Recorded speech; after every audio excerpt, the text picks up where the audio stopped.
Roller booters, welcome back. As you can tell from the title and the thumbnail, we have a very special guest who's been on a couple times now. I think just once. I think it's just once actually. But needs no introduction. Kind of the cliche intro here.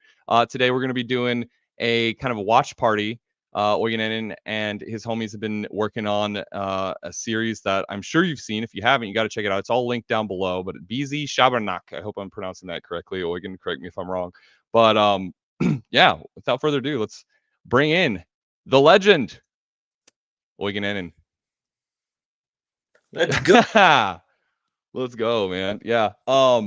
So we're going to sort of let the video play a little bit here in a second, but before we do that, man, I just want to sort of welcome you. Thank you so much for agreeing to come back on, dude. I know you're a busy man. You got a lot of irons in the fire, so thank you, dude. As usual. Nah, thanks for having me. I'm glad to jump on, especially like helping to promote the new Schabernack thing a tiny bit is always really nice with the new project. So I'm glad to be here. Yeah, man.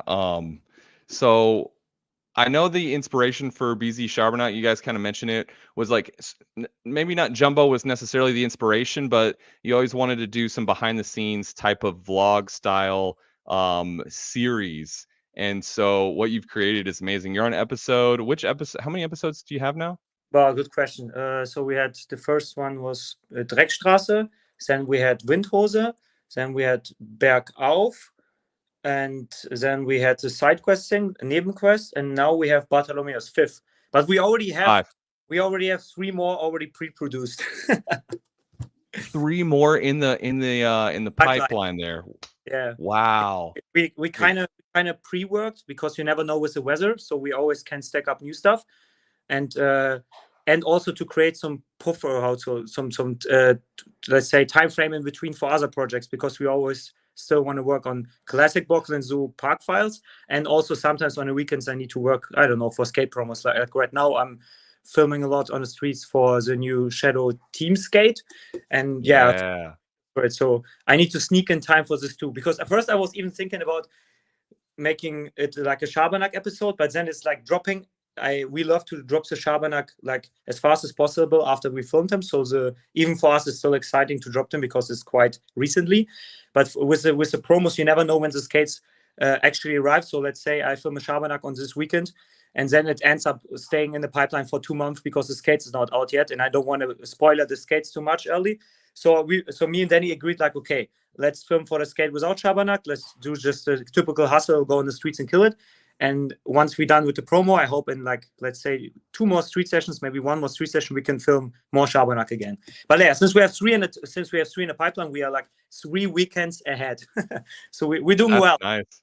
Yeah, that's a good place to be, where you're just kind of sitting on footage waiting to release it. You don't feel pressured to like, oh, we got to go get something. Yeah.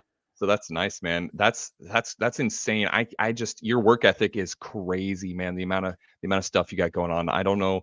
I mean, between your fitness level and the way you take care of yourself, just your energy levels, man. And it shines through on the episodes too. It shines through. Like, you're so good. I mentioned it before here on the stream, but like you're so good on skates. You're one of the best in history easily. But you're also so good in front of the camera. You're so energetic, charismatic, and funny, dude. And I love you just as much behind the scenes as I do as like an edited sort of promo. So it's great, man. I'm really bad with taking compliments. I'm trying my best to, like, I really take it and it's fine, but it's really hard emotionally to handle this kind of shit. But I appreciate it. I really appreciate it, especially with the Schabernack, because this is 100 unfiltered. All the bullshit talking. My English is even worse compared to interviews where now I think a bit more clearly about what I want to say. So this is like the real deal, like the raw stupidness of street skating with us. So yeah, you won't get me more angry and more sad and more real than in those episodes. So I'm really glad people actually enjoy it. And so far the response has been like, we knew people will like it because people already liked our archives, like where we saw the behind the scene. But the Schabernacks are different because the Schabernacks also have all the comedic stuff, all the inside jokes, all the struggle, and not the typical struggle of like filming a trick like in the archives behind the scene, but more of the struggle like handling spots, preparing spots, like finding spots and these kind of stuff.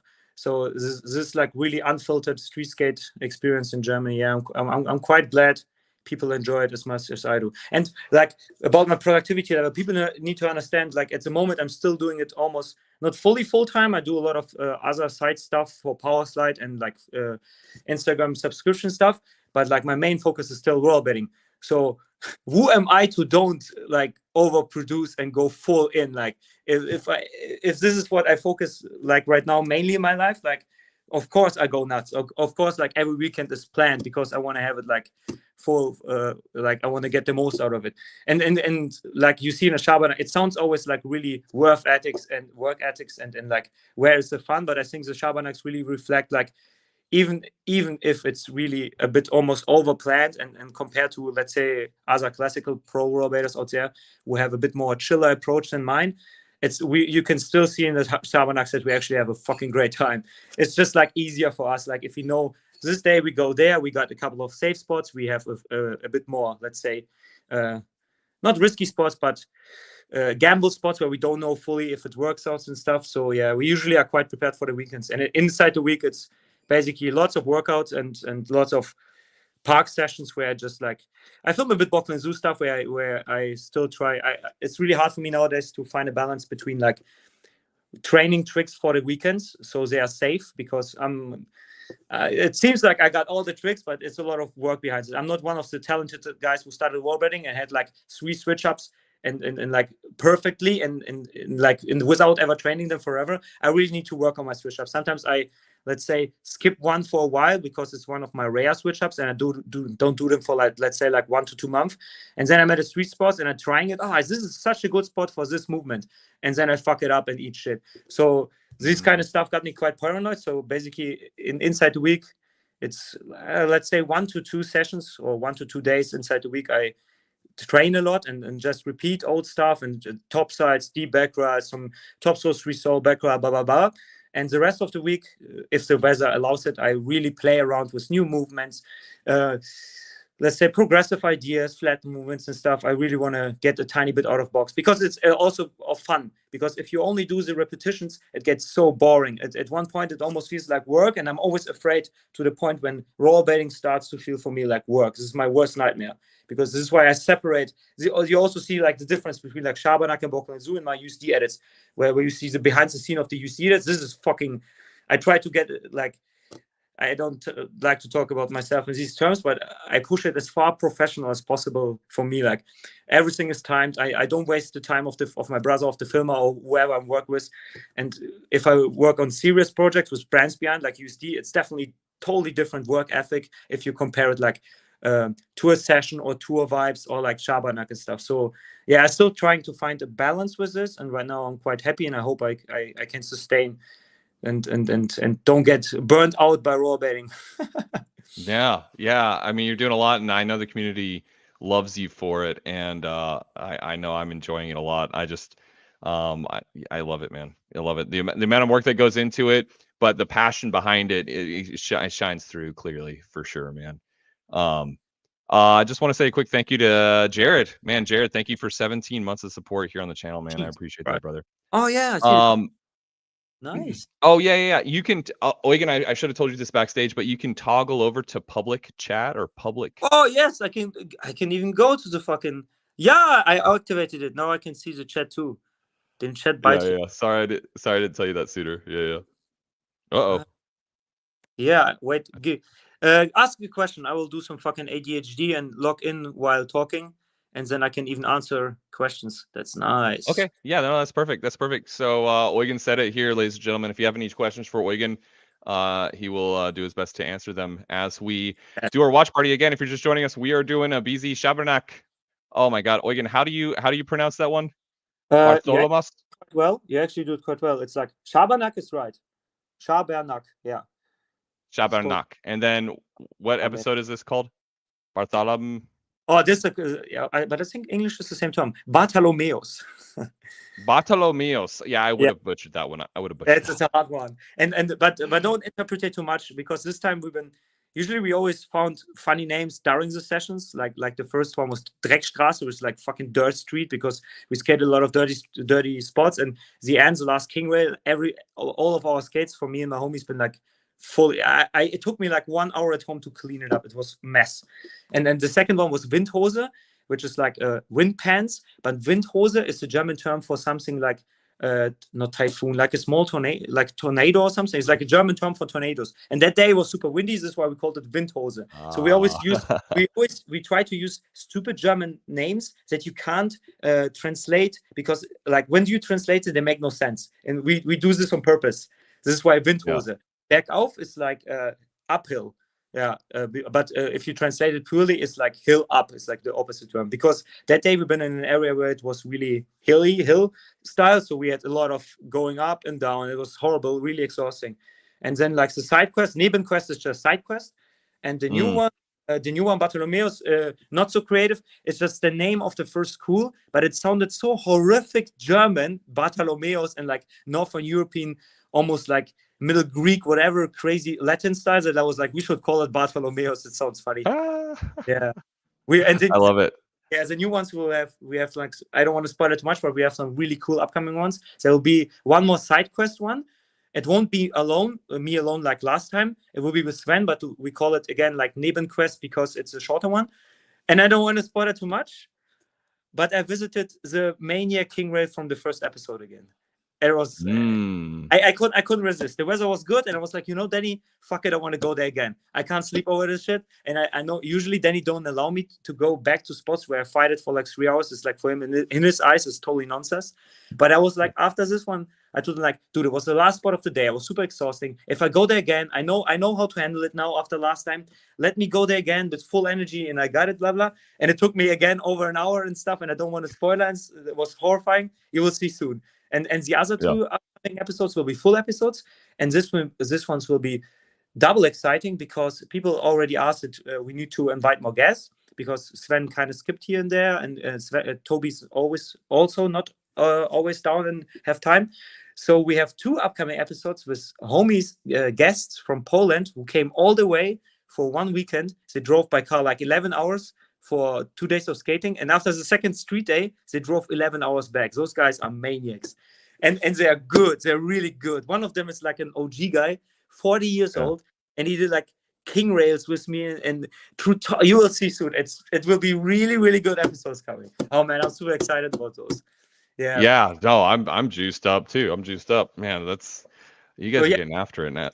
Back to the question, my ADHD goes all over the place. Yeah, Schabernack is correct. And the translation, I think you already checked it once. It has like, it's a really deep-rooted German kind of word. It don't have like a literal translation, but it's more like shenanigans, or like playing tricks on people, playing games on people. It's like when those silly kids in school, like the class clown, they're like preparing.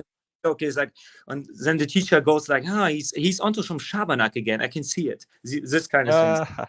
And I kind of liked it, because I think for adult people, or especially like for other fun sports, like skateboarders, when they watch what we do on the streets, with like, it must look so weird with like preparing rails and sliding down. And I think for normal human people on the street, for especially older generation people, it looks like we definitely do some Schabernack out there, some weird fun shit, and not that's so serious.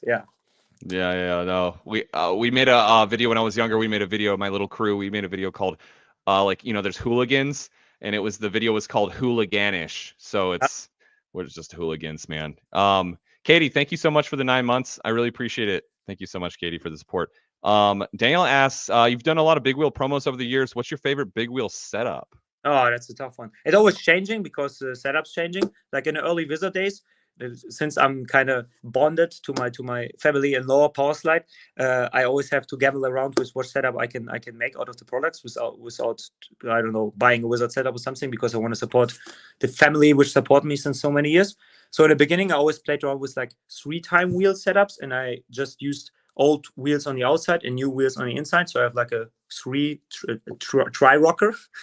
And I later on, Power Slide had some rocket frames, so I played around with other stuff. in the beginning, before they had rocket frames, like let's say not beginning, but a couple of years ago, around 2019 on our second Japanese trip, I really wanted to get into big wheels for this because we had this theme going on with initial E, inspired by initial D and drifting. So the other filmer that came with me and my brother, Vince, shout out to Vince, by the way. He was into wizard skating back then for several years already, and really good with it. And he was more into sliding instead of the new school way. Nowadays, it's all about footwork. Nowadays, I don't want to complain, but nowadays, wizard skating to me looks like switch up era, early 2000 rollerblading. They all just do the foot variations on the ground, and then they slowly stop without rolling. But in the beginning, wizard was so much about actually creating movement. The footwork was there to. If you slow down, you do the footwork to get faster again. Nowadays, it's like somebody rolls fast, does footwork, and gets really slow. And then he goes up and does it again. And it really reminds me on rollerblading early 2000 switch-up era, where everybody's like, slide, jump on, do switch-up, slide down, stop. and not in a boring way. I think it's just a natural development of a new segment of a sport. They still discover tricks, name it, and go directions. But in the beginning, wizard skating was so much more raw. Everything was in one, like parkour elements with Leah and a lot of sliding in the beginning and stuff. So yeah, my homie Vince was into sliding and I wanted to join him. And back then, my favorite setup was a downhill frame for power slide. It had like crazy configurations. Outside wheels, 125. Inside was 110. So it was a massive frame. It was longer than back then the longest, but now Wizard have longer frames. But back then, the longest frame was a prototype of Wizard 5x90s, which was stupidly long, and nothing was comparable then. And my one was even longer. The thing is, my one wasn't rocket, so I was stiff as hell because downhill frame. It was mainly for going forward, and I took it for 2 weeks, and literally in my skate park, I slid it for 2 weeks, like drop the bank slide until I natural rocker in it, because when you slide, you do a curve and you slide. And after weeks, I finally had a natural rocker, and then I put even some newer wheels in the third place, so the natural rocker is even harsher. Took it to Japan, and this is how we filmed all the slide scenes with my homie Vince. And after this, I played around with different configurations of the frame and put in smaller wheels. So instead of 125, 110, I took, I think, 110 outside, used 90 or 80 something inside. So I basically smaller it down, so it's not that long anymore, but I still have a similar rocker. That was my favorite setup for quite a couple of years. And then Power Slide started with like the combat frames, and now with the Nova frame, rocket frames. Finally, Power Slide dips into Wizard. And yeah, nowadays my favorite frame right now is the Nova frame, and we actually work on a rocket UFS frame for one of the other sub brands for Power Slide. I don't want to spoil it too much. With an amazing rider who helps us to actually develop this frame. So a lot of exciting things going on with Power Slide and let's say the Wizard world, because they finally not only accept the Wizard movement, they embrace it and want to push and help. And a couple of riders from the Power Slide team joined the last Wizard event in Berlin and stuff. So I'm not, yeah, people know I'm not super deep into Wizard and big wheel skating. But when I do, I do deep dives, like with a Nova frame. Like, oh, Paul Slide asked me, we have this new frame. You want to test and do a promo because we know you're good with this? I'm like, yeah, send me. And then I take a couple of weeks to really, it's been a while. I need to deep dive. And so between my aggressive sessions, I put them on for, 30 minutes, 1 hour at the skate park, and do my best to play around with movements. And after a couple of weeks, I'm like, Danny, I'm ready. Let's go to the streets. And then we figure a couple of spots out, do spots scouting. And like with the Noma friend, like last one, we put in proper work. So I really love big wheel skating, and I honestly would love to do it more. But since my main passion and my main hyper focus is still on grinder blading and like weird movements and discovering aggressive patterns, I don't see myself doing currently more wizard skating just time-wise, because aggressive skating and like workouts in generally besides blading to stay healthy enough to keep this doing is eating up too much time. I still need to find, I'm still having a hard time to do rest days even nowadays.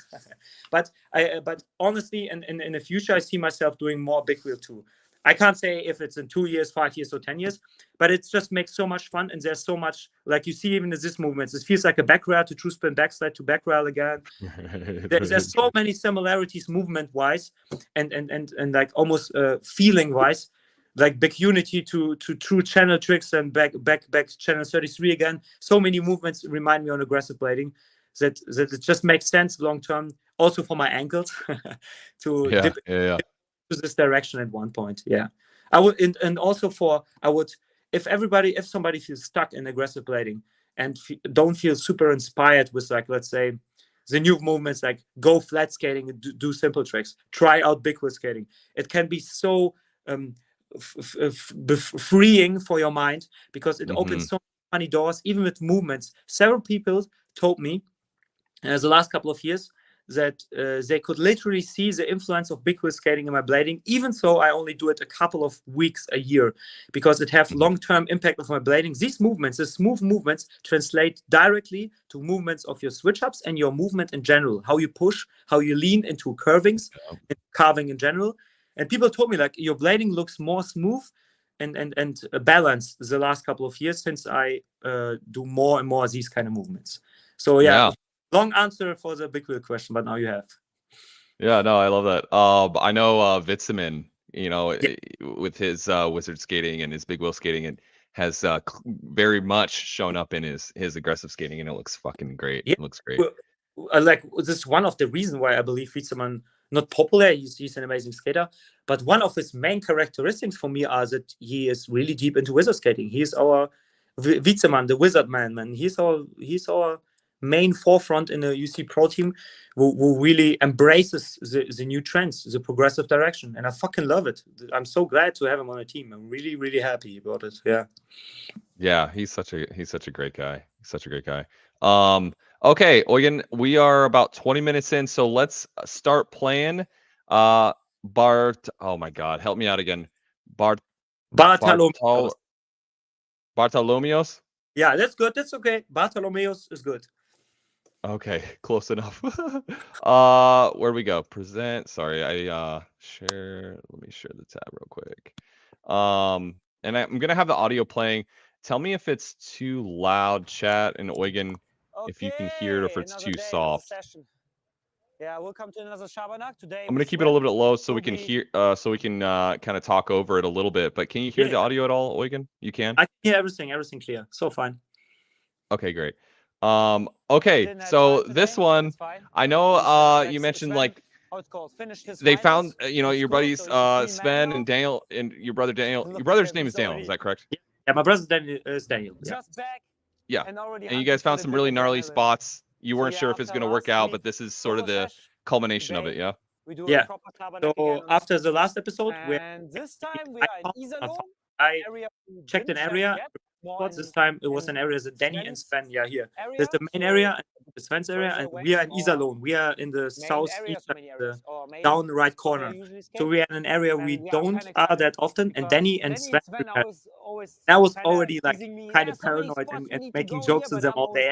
It will be shit. I don't trust you guys, and playing jokes on them all day, because I'm really, I'm not a control freak, but I really like to be prepared for that, like I said. And I was a bit worried what will happen that day. And as usual, we start as a city skate park, because it's almost like a tradition of us. If we go to an area, we search for the shittiest skate park in that area, and we start there. As I kind of like the skate park, as they force you to get out of your comfort zone and don't just go to the typical whatever flat rail spot and do whatever you do usually. And it's for me, it's like my version of an energy drink, because it starts your brain, as you can't just skate in your comfort zone. You really need, weird ass shitty skate park, I need to skate this, I need to be focused, otherwise I will eat shit. So we always start with, we on purpose start with these kind of skate parks. And this one was especially horrifying, as it's under the bridge, and one side of the skate park is just this massive hill, and the skate park is not flat, it goes down. It was really weird. Don't eat so much watermelon, you need to pee. I overeat myself with watermelon. That's funny. Yeah, so how often have you skated at this skate park? Never. First time. Oh, this is the first time. Yeah. Oh. And we only passed the skate park by car once, and this is how we kept it in mind. We try every time we go in a new area, we try a totally new skate park. We really to get out of our comfort zone every damn time. I don't want to get too comfy nowadays. It makes you lazy. No, I love that. I'm the same way. I'm like, it's very easy to keep going to your favorite little skate park, your favorite little spot, whatever it is, because you can land, your tricks on it, but no, that's not how you learn. That's not how you grow. So and don't get me wrong, like, I still do it at my home park inside the week, but if we streets, like I try to mix it up all the time. Yeah. Right, Oh yeah, right. Sven Yeah, almost no, I Sven love it. almost died. It was his first drop in, and he purposely wanted to slide a tiny bit, but then he underestimated it, and he almost slipped away. It was so insane. And he's like, yeah. Go ahead. You can say. I was just gonna say the initial D, like Eurobeat edit in there. I Yeah. was like dying the first time I saw that. I was dying. Oh my That was god, I loved it. Danny is so good with catching these moments and like editing. And Sven is worse than me if it comes to adrenaline junkiness. He like straight going again for it. Yeah. Right, dude, I love it. How long has Sven been on? How long has Sven been on Shadows? He was pushing it away for quite a while. He was skating. I was already skating Shadows for almost 2 years, and then he jumped in because he's really comfortable with setups, and it takes him really long to get used to setups. So he was really deep into carbon freeze, and I think only around my end of 2021. So he's probably around 2 or 3 years on Shadows. But I'm already this year. I'm on Shadows for 5 years already. Yeah. So he jumped in a bit late, but he fits them perfectly, even better than I was. Not only because of the negative tricks, but almost fitting wise because they don't get cowboy lag so early. They don't bend so early. So Shadows, the cuff is really soft, but they stay straight a bit more longer than usual skates. So and this helps my and Sven, let's say, natural movements a lot. Since Sven is one of the negative X lag kind of guys, it kind of corrects it a tiny bit with topside in Royals. It makes them a bit easier for me. And for me, the opposite. I'm more of a O-leg kind of cowboy guy, and it helps me a lot with negatives the opposite way. Yeah, Shadows are quite they're maybe a bit too soft for, let's say, traditional hardboot guys, but they can be so useful for people with special conditions, with like wide feet, different weird ankle situations. Then Shadow be like a holy grail. Yeah. Right. Yeah. No, for the people it makes sense for, it makes a lot of sense for. I know there's I call it a cult-like following of the shadow heads that just if they couldn't get shadows or shadow parts, they would just probably give up skating because they just love them so much. Yeah, or start 3D printing or something. Yeah, exactly. There's some people doing it out there. It's crazy. Yeah. Yeah. So yeah, gamble around with like I said, that's a flat rail. I did one grind, and then I'm like, nah, fuck it, let's go and play around with a weird bank. And we just gamble around, trying to keep our mind ready. Right. Yeah. Man, so does Daniel do all the editing for the videos here? Yes. Oh my god, what a legend. To advocate him, yeah, it's a massive amount of work, and a way more amount than the usual Boklenzu edits. It's funny. It's less editing for him because the Boklenzu edits, he not only the music, he also used to do put all the inside jokes and memes and stuff. But with this project, it's a lot of sorting out the clips because he comes back with hours of footage. Then he needs to sort out which is important, which not inside jokes.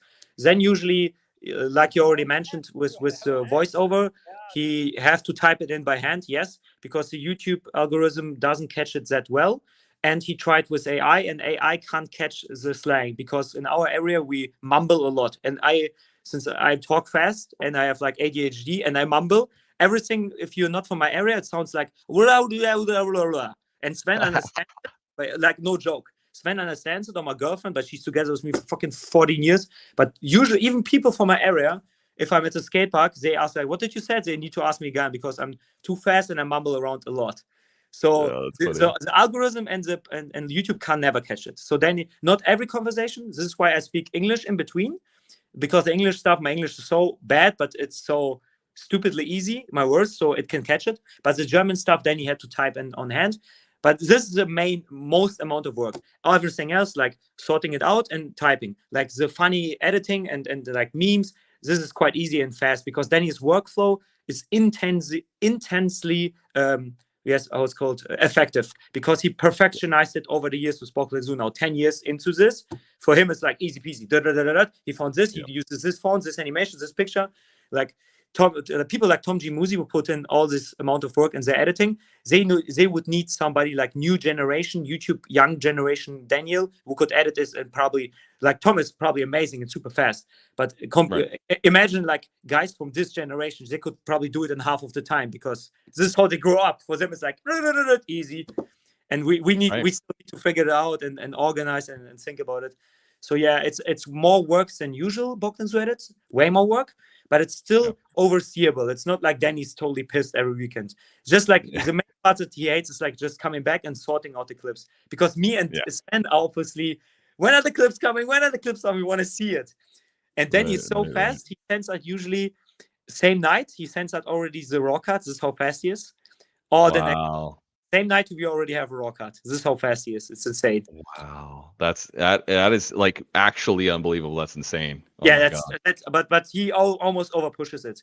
If he would do it like full time at the company, he would burn out in a week. This is why my brothers like me, we really focus on passionate products. We don't work full time there because we go to Powerside once a year to really put in, like, they have like a sales meeting and we go there for around 1 week and we really kill it for this 1 week. We work like really long every day, but this is not sustainable. We do it for this week so we get everything done on time, and they have like amazing footage and edits for the sales meeting, but it will be never sustainable long term. You would burn out. You would literally burn.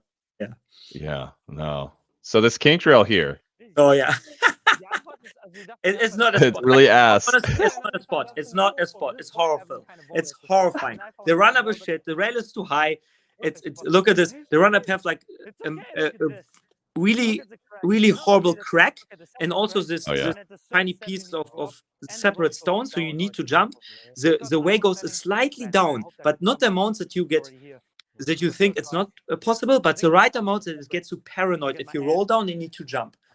And so I couldn't figure it out, so I passed it. But later on, I was like again hungry for it. And this is when you see me doing the line later on. So we started with we started with the easiest spot, which is still horrible as a warm spot because it's an hip high handicap rail, which is super long. It's chrome, so it slides shitty on soul tricks, but okay on H-block tricks.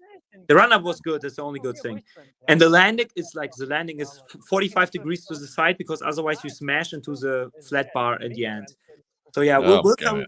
Yeah, then he put in the natural kicker. I was joking around. Look! if you watch into it, the rail goes down, so it's like a natural tiny kicker, you know. It's like, exactly. Yeah, this is things my brain tried to tell myself to convince to finally jump on it. Yeah.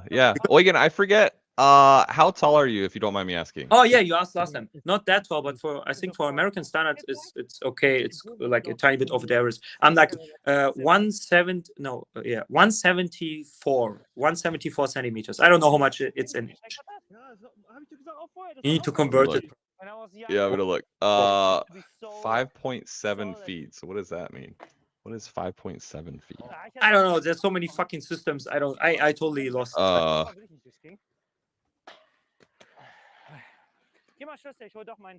I'm just asking because you're 5'8". Okay, so 5'8". Yeah. I'm just asking because, man, your jumps, and I don't want you to give away. I know you have the IG subscription where you have the chat and everything, and teach a lot of people and share a lot of tips and stuff. But if you don't mind sharing with our chat a little bit of, because people ask me, like, how do you jump higher? Yeah, no problem. I literally have a package for this, more specific blading oriented one, but general jumps I would start. Like if people out there have questions but don't have the money to join the subscription program, always feel free to hit me up. I'm totally down to help you out with specific switch ups and tricks that you can't figure out. Don't think like I'm only doing it for money. The main reason why I started doing the subscription program is actually not the money, but to have an archive for these informations, so I don't have to repeat myself all the time. That was the main idea. Yeah. And then I couldn't find a really good and overview option for this. And I wanted to have everything inside one app, but I also don't want to have people scroll down my feed forever. So I figured out I will ask for a couple of bucks, so I have some money for whatever, my insurance and my gas money. And also people have an archive of these kind of informations. This was my main idea.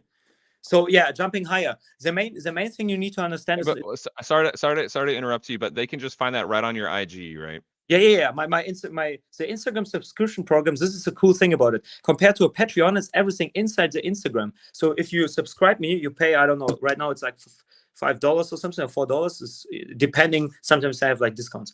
You pay this, and then woody wop. Then Instagram changes, and then you go again on my page. There will be like a small extra task button thing next to reels and posts. There will be like a crone. You click on a crone, and there's the full fucking feed of new content. And if you click on it, it's like videos, photos, and the text description is also the bonus information where I describe in full detail with better English because I took my time to write it in full detail how to work towards it. And it's split it into general blading, general workouts like mobility, knee over toe guy, a lot of hip stuff, general stuff that you can find online. But I organized a bit more, let's say, focused on blading. So I have like 2 packages for knees. I have 2 packages for ankles. I have 2 packages for hips, which you need all this separated. And then I have blading focused mobility. So I have general mobility, and I call it blading mobility because I think skate mobility is already out there, but I think everything, shout out to skate mobility, they do, it's a lot of really general stuff to help people to get into blading and to have general good fitness for blading. My blading mobility is more focused on blading. In the case of my blading mobility, you actually wear your skates. So every blading mobility package, I actually have my skates on. I do topside stretches. I show where it's different because if you do, like I think I mentioned once, if you do like a pistol squat on the ground, it's not the same like a Mark pistol squat because your ankles bend. And if your ankles bend 45 degrees and you do a pistol squat, totally different muscles around your tibialis, around your quad, around your hips is bended. So you use different muscles. So doing a pistol squat is not the same like doing a fucking Mark or like, let's say, a torque. It's the same with torque. Rocket torque squat, your foot is also bended 45 degrees, not 90 degrees. And it's totally different. So I literally have like different workouts for different specific aspects in this subscription program. And it's really beginner friendly. I literally have like stretches for royales and front fafs, then stretches for topsides. Then I have also more advanced, like pivot switch ups, how to train this transition from a torque to a fish brain.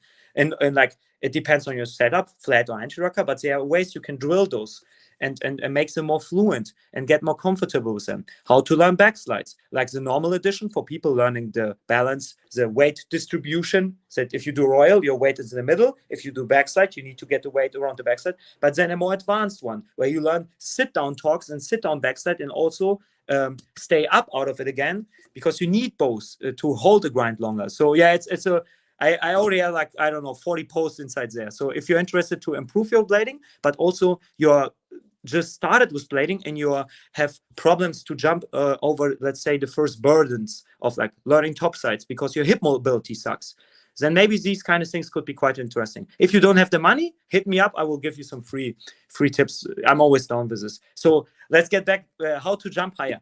I would first break it down. Do you have a general problem with jumping higher without skates, or is it like I'm actually quite good with sports, but with blades I don't feel that confident to jump higher? Then it's usually more of a mental thing. Like for example, if you jump against the spot, you can use leverage. I have a package for this too. Maybe you probably know it as a rail skater. Let's say there's a hip high spot. You don't jump high and just get on top of the spot. Usually you jump against the spot and the leverage will slightly push you up on the spot, like a sitting back rail, but also with top sides on a rail. You go from the side and then you get on top of it, except if it's a small rail, then you obviously get on top of the rail or the ledge. This is like leverage is quite useful for high spots on rollerblading.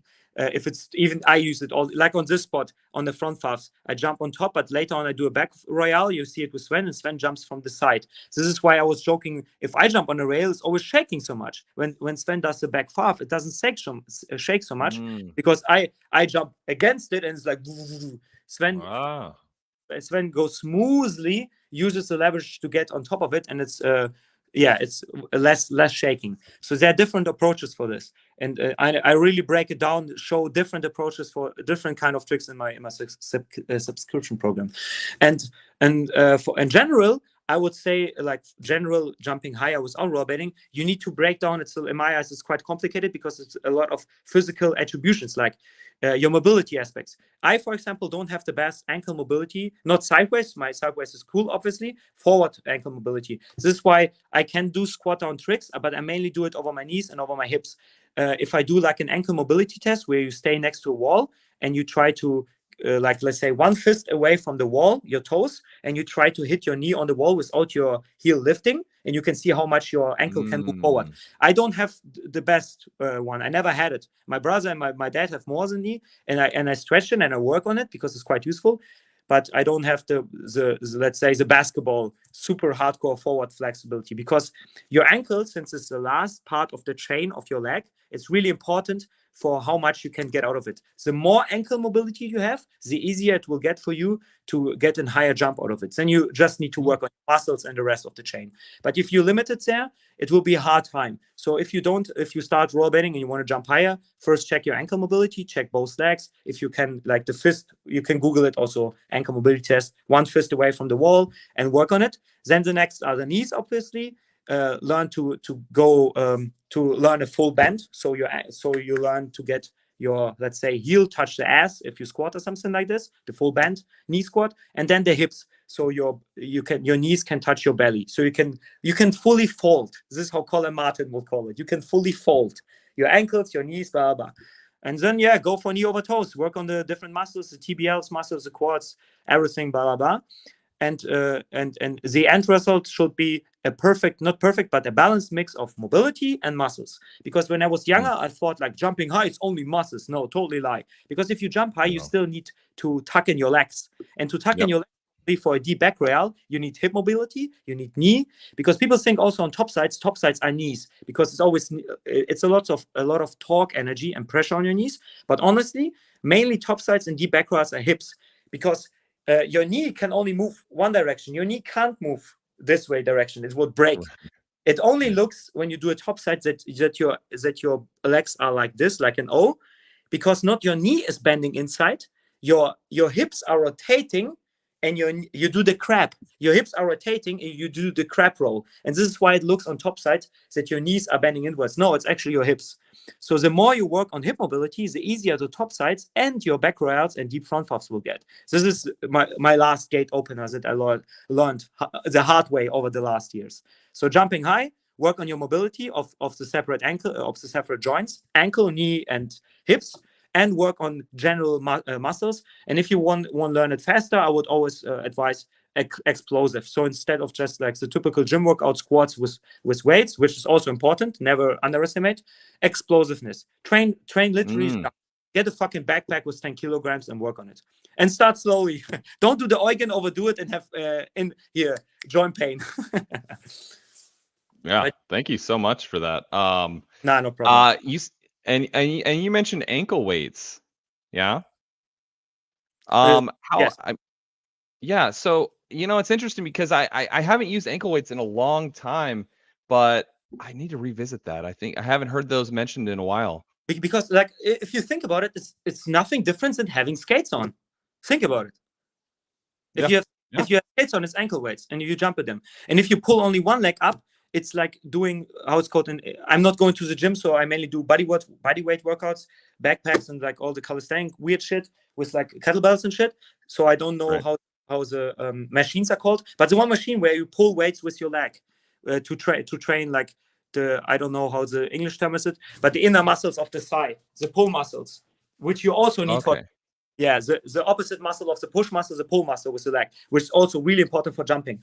And you can train it with this cable machine kind of thing, but I rather prefer like staying on something, having a weight on my ankle, and pull the leg up, like a kettlebell on my feet or an ankle weight, because it's the same as if you have my skate shadows are quite heavy, even if people don't think like this. They're one of the heavy skates on the market. It's quite funny. And having a shadow on is quite a bit of weight. And if I stand with one leg and pull the other leg up, it's totally the same. So if you train this while not being on skates, you literally train something that you need while blading. It's really really useful. Yeah. No, I love that. Okay, back to the episode. Yeah, we are now. I know. We're back at the kink. So let's go back, because I was just focused on your ankle weight seminar and your jumping seminar there. So back to the kink. So what brought you back to the shitty kink, the not spot kink drill here? You just wanted to dominate it, or what? Yeah, I think one. I'm like one of those hyperactive dogs or like pets. If you don't allow them to play with something, they want to play with it even more. And this is how my mind works. So when I came to spot, I shouldn't have seen the rail. because once I saw the rail, even though I skated the other spot, in the back of my mind, I was like, once I'm done with the flat rail, I will definitely go to the king rail just to check it, just to have a glimpse on it. But this is always how my brain tricks me. And then once I'm in front of it, there's no way back. I just want to jump on it. If it comes to these kind of sport, I'm still like a 12 years old, like moron who just want to have a good time. And even if the sport is like really horrible, I will find a way to have a good time. Trust me. So Right. you see me struggling with jumping from there because it's not super high, but rolling down was really horrifying. And the obviously the cracks, the edge in the end. So I was like, nah, you know what? I'll rather, instead of jumping from the ground, I'll figure a way out to get on top from a different direction. So I was like, I think I will jump on the underbar. And I wanted to have a challenge. So instead of underbar with my left topsole, I did underbar with my righty topsole, which is like my switch, my weak topsole. And then I just step on. I could jump, but I was kind of a bit lazy. So I played around with the Marcus, and later on I stepped into a rigorless sole. Yeah, that was my challenge. And Sven was having a great time just gapping around and gambling with pits and how's it called, pits and pieces. He's really good. Yeah. It was this kind of stuff. I like that. Yeah. True Rudolph, thank you. True. Yeah, thank you so much for the $3 super sticker, brother man. I don't know if you can see it, but the little sticker says "My hero." It's a little dog saying "My hero." No, I can only see like the tag comments. I can't see funny stickers, sadly. But a nice, massive shout out. Yeah, so Sven is awesome. Sven is always one of the best guys to have around. Let's say, mindset wise, I see myself still more of a traditional street skater, like simple rail. I do simple topsole. This is my mindset. But I always try to break it down and get, like I said, get out of my comfort zone, play around with new elements, get inspired with new inspirations from the scene, and so on and so on. This is what you see with my recent Elfie Bocklin Zuedet, with my recent undercover promo. I always try new stuff. So having Sven around is like the perfect thing in my life since several years now, because Sven doesn't watch a lot of current edits. He is like the most out of scene guy ever. He don't know current releases. Only if we send him this edit, like, Sven, watch this edit. But if we don't send him a edit and there's a new promo out, Sven won't see this promo. There's no roller news. He's barely on Instagram. He don't fucking care. And this is the best thing. To me, it's like he's like an untouched elf or something. He's so innocent, man. I love it, because if he comes to spot, don't have all the restrictions, all the pressure, and somebody did this there, and last week Niels Jansson did this trick or something. He just thinks like, oh, nice spot, I think I will gap the first there, and then I will double grab negative fish brain on the rail. He just like feels the shit, and this is so refreshing to me and my approach on spots. And for Sam, on the other hand, I am refreshing because I also push him a bit to work on let's say, basics, and to have a good fundamental of tricks so he can jump on every spot. Because Sam have like every roll better, some weaknesses here and there. Like frontside sole is not his favorite tricks. This is why on this spot, on this king rail, he had a bit harder time, because he usually prefers doing top soles instead of frontside sole. So I get him out of his comfort zone, and he gets me out of my comfort zone.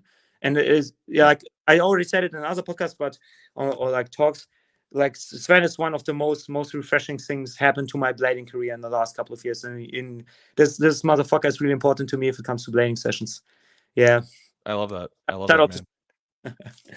Yeah, no, that's fantastic. It's all about. I mean, it's one thing to go to work and get to business and film something by yourself, but it's another thing to have homies around you that sort of complement your strengths and weaknesses, vice versa. And I mean, that's super important to grow and to be inspired into different things too. Yeah. This spot, let's comment a bit more on it. This spot was quite boring.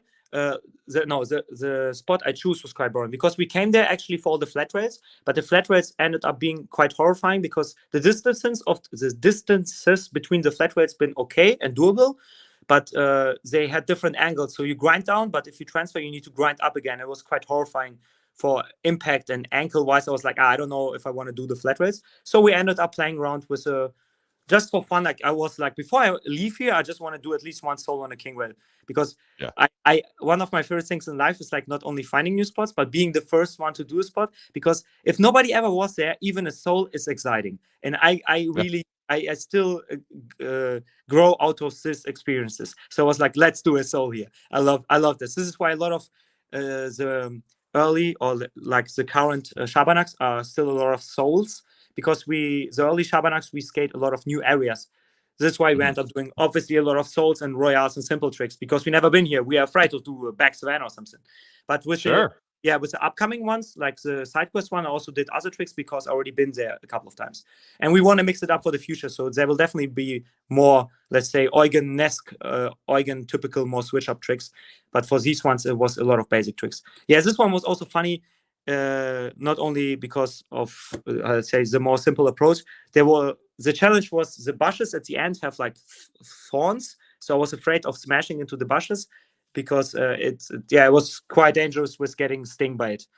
Yeah, so I did a soul, Sven did a couple of jump ons. It was a main mission for him. He didn't want to do the whole rail, and we've been happy, so we left for the next spot. We ended up here, which we've been super exciting to come. Yeah, we checked the school ground area for maybe more spots, but there was nothing more super excited, just a retardedly crazy, sorry for my language, crazy king rail, but we ended up doing this less crazy king rail, still mental. So yeah, I wanted to do something else than a soul again, and top soul was a bit harsh because the first angle was really steep on the first edge, and it literally throws you out on top sides. And I didn't want to do back rail because I'm more of a front side H block tricks or long rails, exactly. So I played around with several tricks, and Sven kind of tried to join me with Mizu. And then I weirdly ended up, instead of doing a front 50, it was getting too fast. I was like, I think I need a soul trick for the first part of the rail, and then I want to switch it up once it gets mellow. Yeah, Sven checked the drop rail, and I didn't even join the guys. Fun fact, I'm really afraid of heights, and it was so high. I was getting nervous just seeing the guys up there. So I was like, hey, guys, get down there. My hands get down. Yeah, get down. And the end of the session, I was even going up there I'm always loving to fight with my fears. So I just was getting up there and watched down a couple of times, like, Jesus, this is horrifying. So yeah, I was warming up and stuff. And later on I can already spoil a bit, later on in a couple of minutes, and fun, weird shit happened in between. I found like a fake diamond on the ground from a necklace or something, and I was joking around. I will bring it for my girl. I will propose today, guys. Today is the day. I will propose to her. Today is the day. It's a sign. Yeah. We always joke around with stupid shit. So yeah, I tried top soul, and it was kicking me out in the corner. I did a couple of times in my lifetime, a couple of top souls around these kind of steep corners, but I don't have the best memories because sometimes you can slip and smash your ribs. So I was like, you know what? Fuck it. I would rather go for other grinds. I tried H blocks, like I mentioned, didn't work that well, was too fast. And then after a couple of tries, I was like, I think it's weird, but I will do a switch soul, which is quite horrifying because the rail was a bit higher. So you can, yes, man, today's the day. So with switch soul, quite horrifying on high, let's say more mellow rails, because you can hit your hips or ribs quite easily.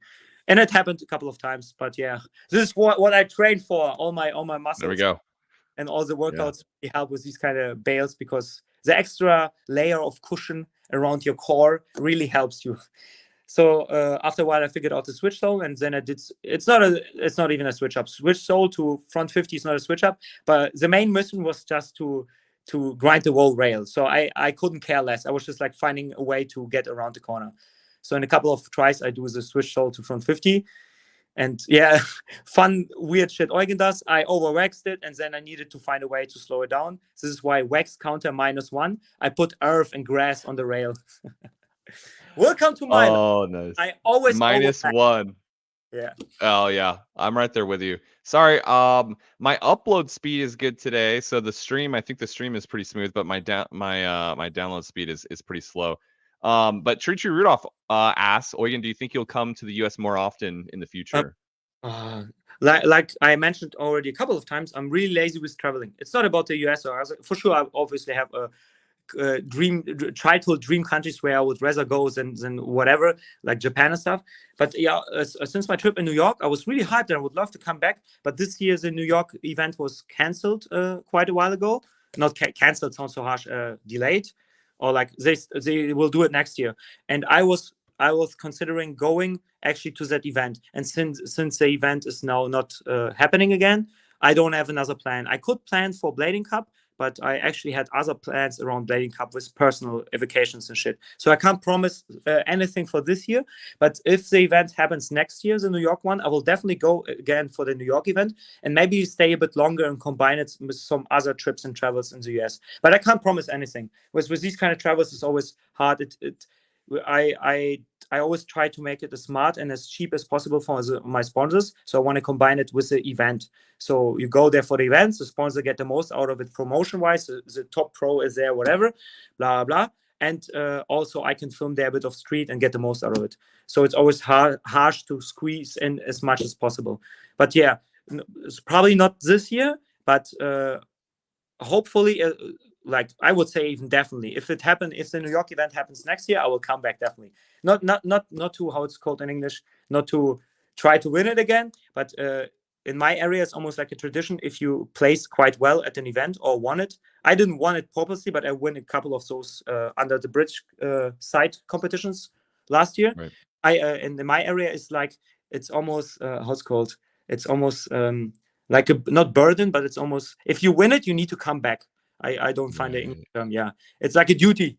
So since I play quite well, I need to come back because I need to push the event. I need to give back, and we do it all the time. This is why the couple of events I visit mostly over the years are usually events that I won once or something, like Berlin Abriss.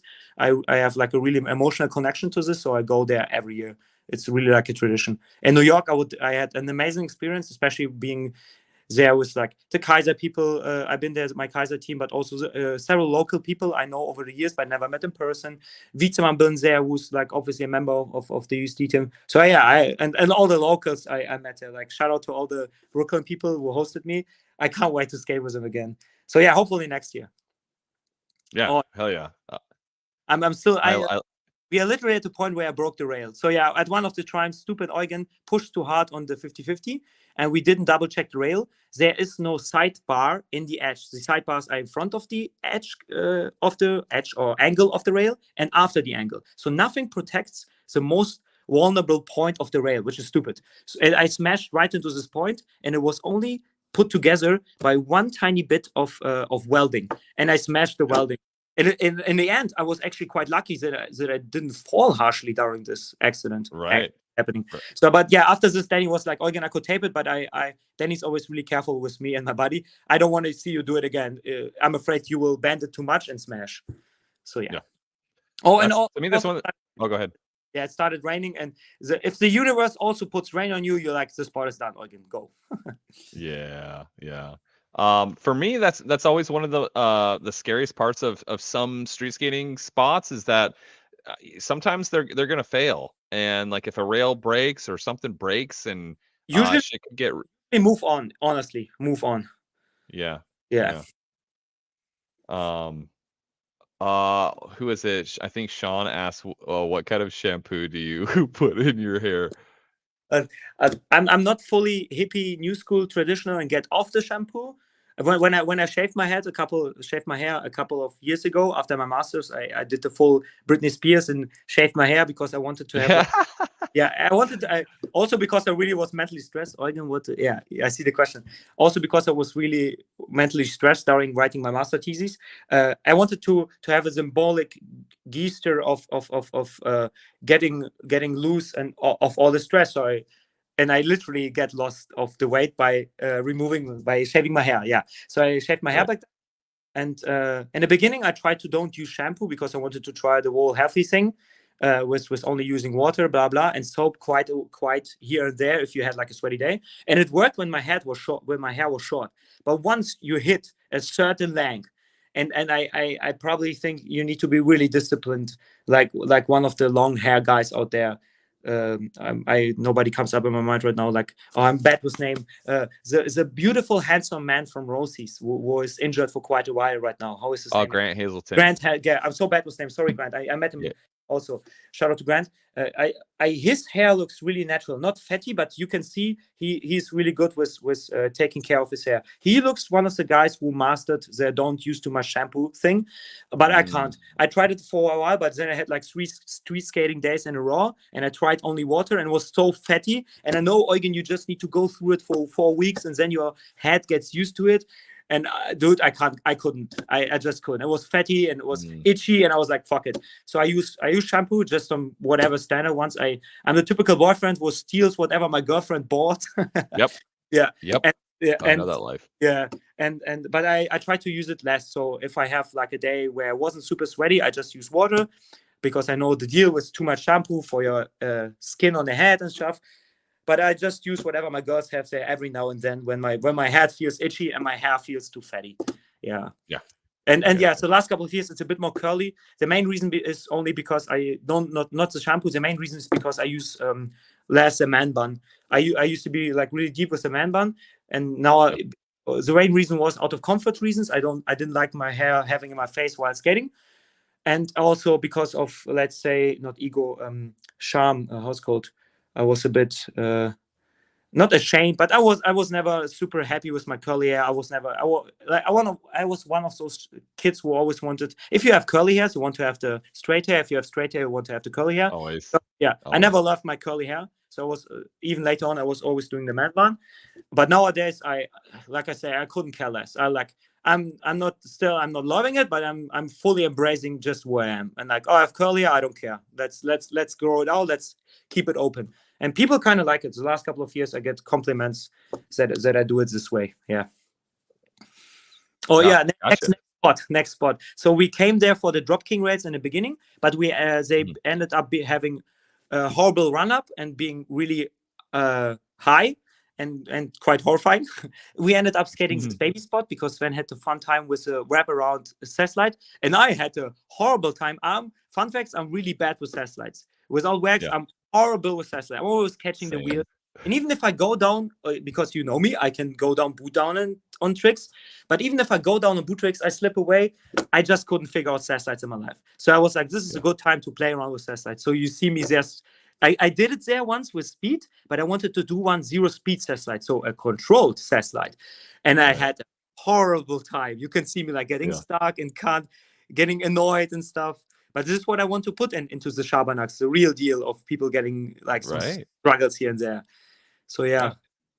I love that. And it makes me feel a little bit less bad because I mean, you said exactly how I feel is like, if it's not waxed egregiously, like I'm just not getting really good sash sleds. Me too. Yeah. I'm always afraid of getting caught with my wheels. All honestly. Like, always. Yeah. I don't know how some of these guys do it. I'm just like Bobby Spazov, like sash sliding like raw concrete in the street. Like, what are you doing? Yes. He have no saw plates. He's literally on a boot all the time. He like because he does so many saw plates. Every time I met him, because he have like not a fresh setup or something, because I don't met him like on the first day on a whatever break-in process, his top plates are always boot down like with holes and shit, because he does all the sash slides. And he still does top sides easily. Even so, people will say, yeah, but he rolls them. No, this motherfucker can also like do a top side on a curb. Bobby's really, really good with skills wise. And yeah, if it comes to sash slides, I'm really jealous on these people, man. Like I couldn't figure out. Yeah. I can do like a spinny one with wax. That's it. Whee! That's same. Oh my god. Yeah.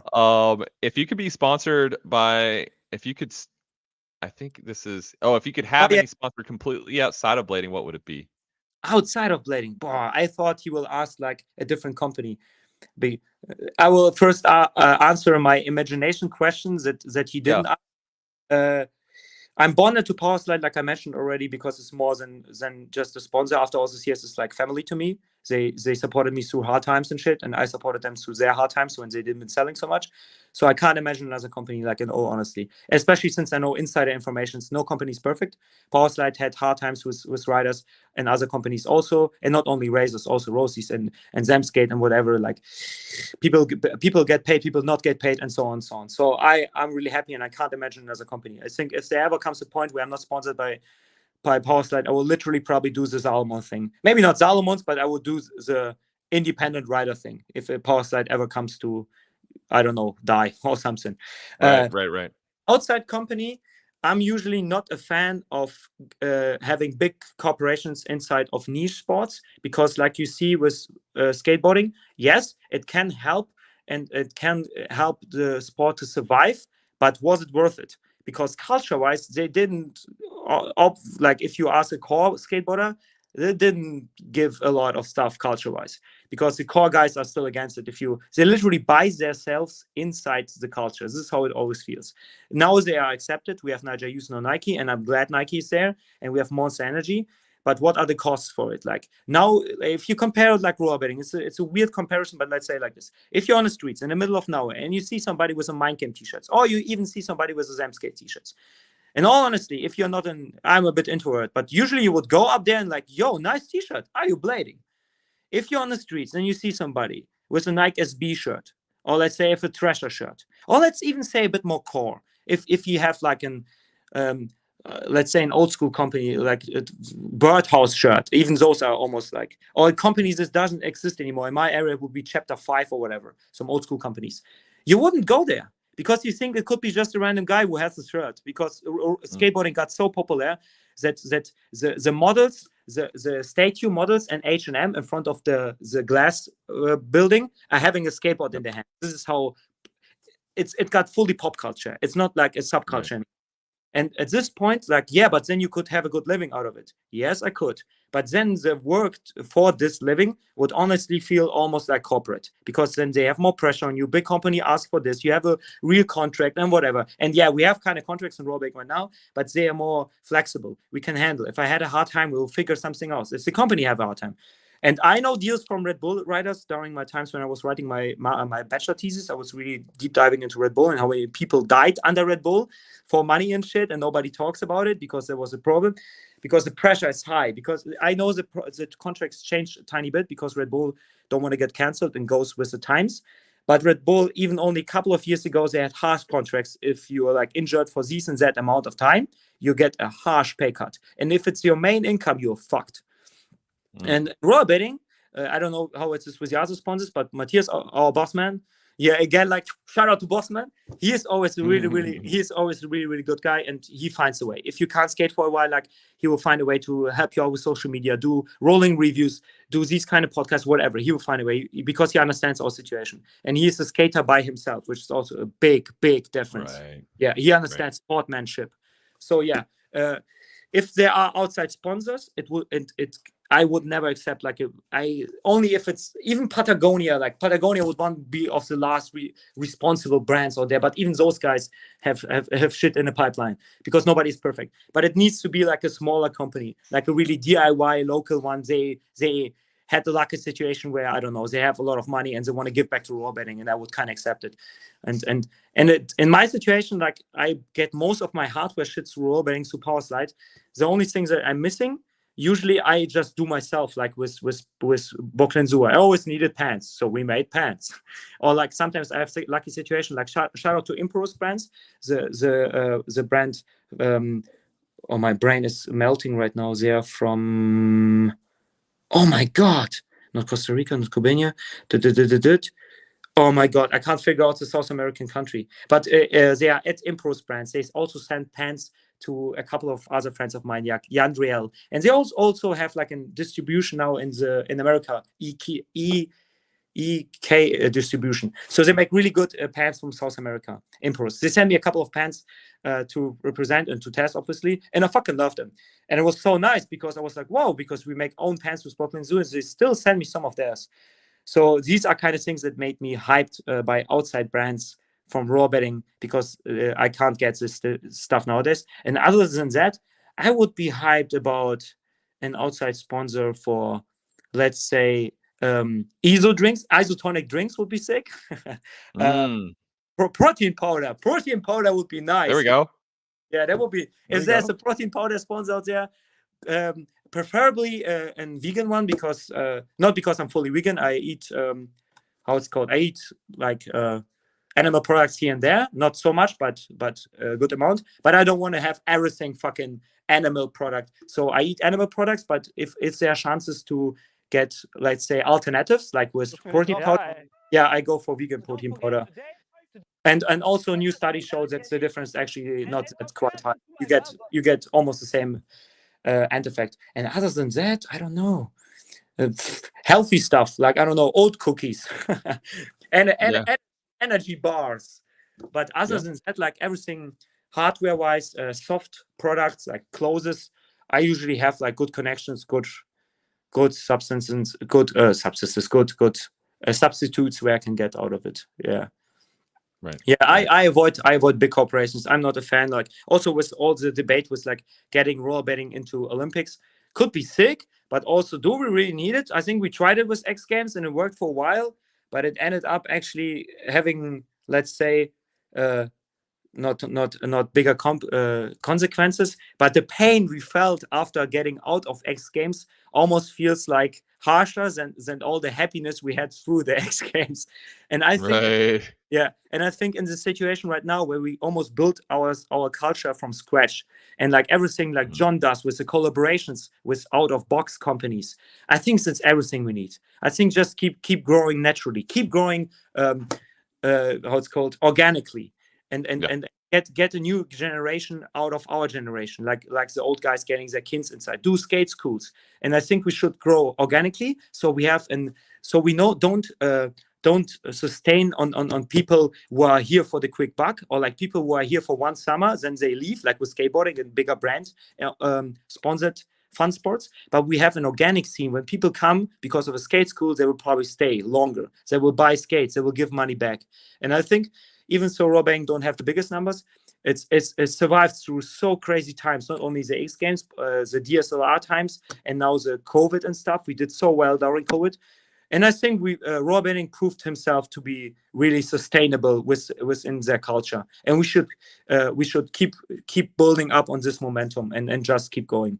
And like with wizard skating and all the alternative movements, where the people who get, let's say, a bit older and want to avoid impact, now have a different direction, which is still aggressive, similar, but have just less risk and less impact, and they can go wizard skating.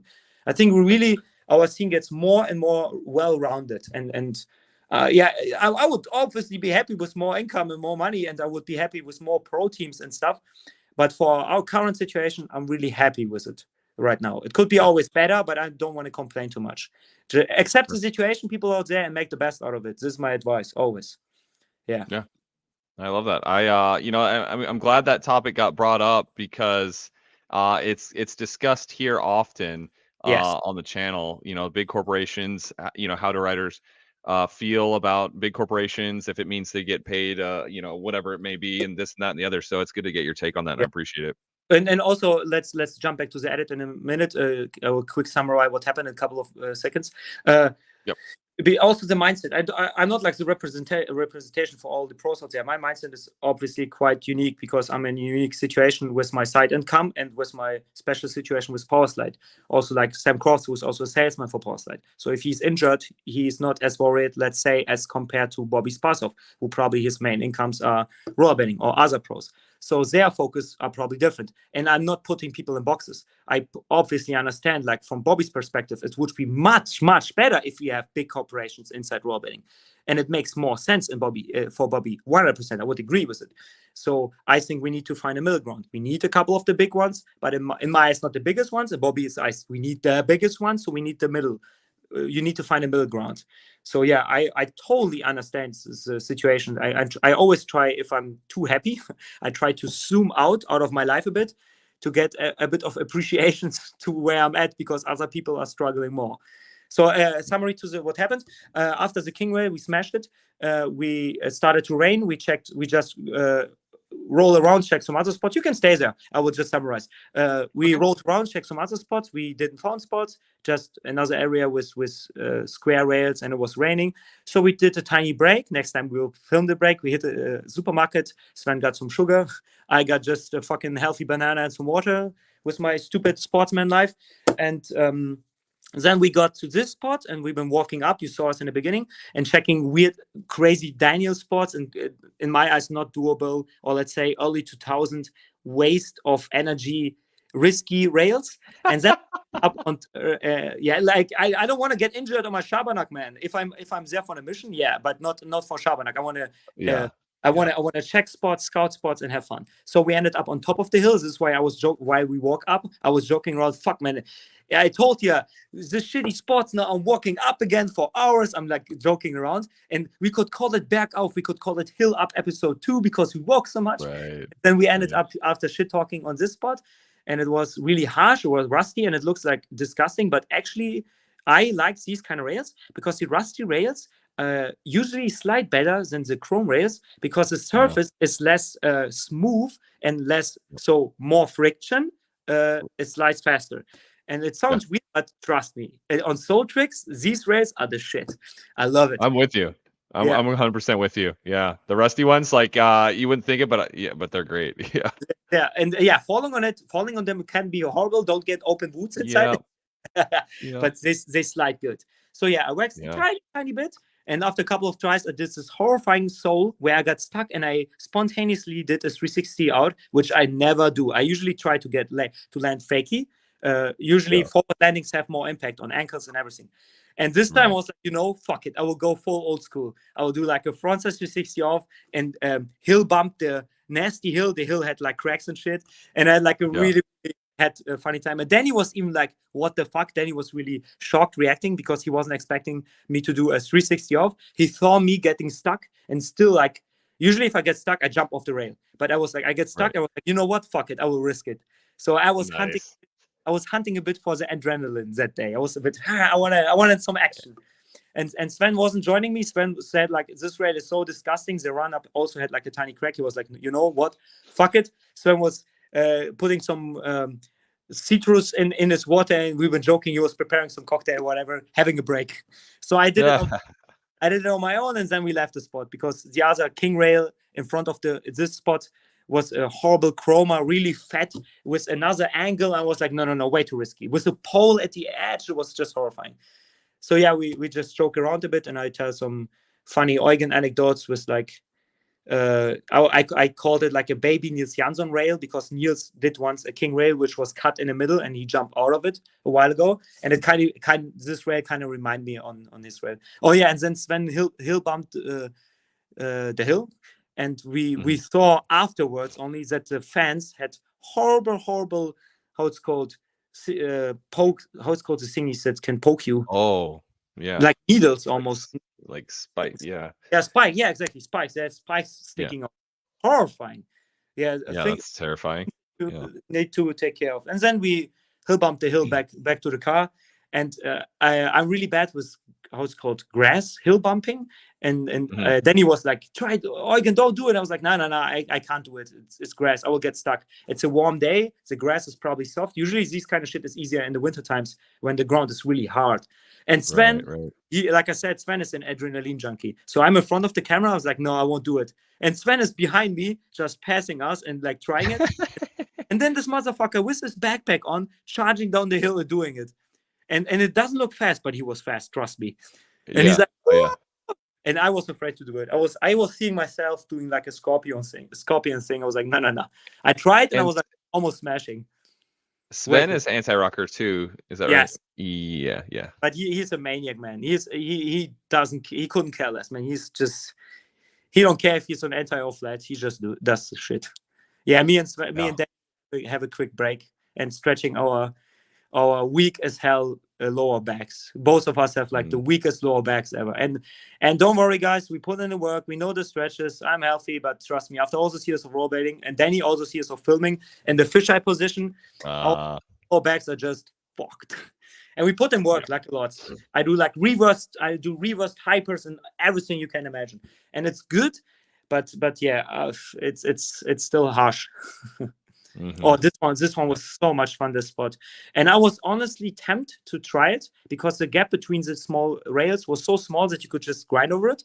But then I was a bit exhausted at this point, and my excuse was, oh, look at the bushes. Nah, I will do it, but the bushes are in the way. I don't want to, the scissors are not enough. We will skip it. So I had a bad excuse to don't try the rail at this day. But we put it on the list. Maybe I will come back one day.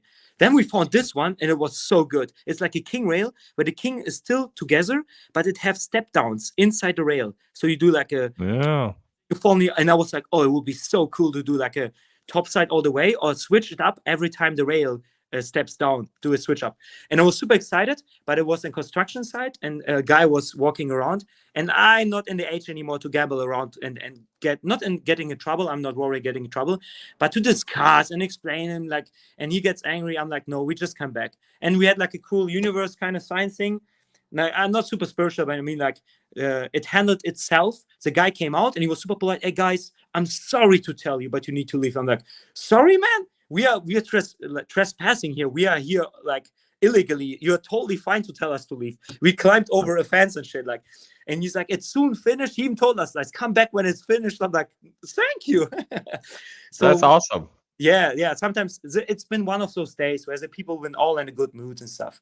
So yeah, we kept the spot, but we also keep the spot on the list to come back at one point, because I really liked how the king rail looked and stuff, just the looks of it. Yeah. And then Absolutely. and last spot, the easiest trespassing, whatever illegal jump I ever did. The smallest fence in my life. I was like, it's almost asking you to jump over it. It's insane. Right. So yeah, we ended up at this king rail, and I wanted to really go there because it looks so clean and fancy and freshly built. Not the chroma, but the ground conditions. It was a bit. It was a bit. How it's called? Height. It was over hip high, so you don't want to split on it. But and also they are that close, the rails, that you can't just jump in between. Like you remember from the last episode, I remember you also commented on it, that if you can jump in between, it's actually quite safe. You can grab both rails. It's chill. Right. This rail was a different case. If you can't get in between, but you can get stuck in between. So it makes you worry. Yeah. So instead of top sole like last time, this time we instead did soles, which actually after quite a year, I'm doing my first real jump on instead of hand up. The cracks in between made me worried, but it was quite chill because you can use your hand to put on the rail. So it feels, it's I know it sounds crazy, but it feels a bit like a cooping box.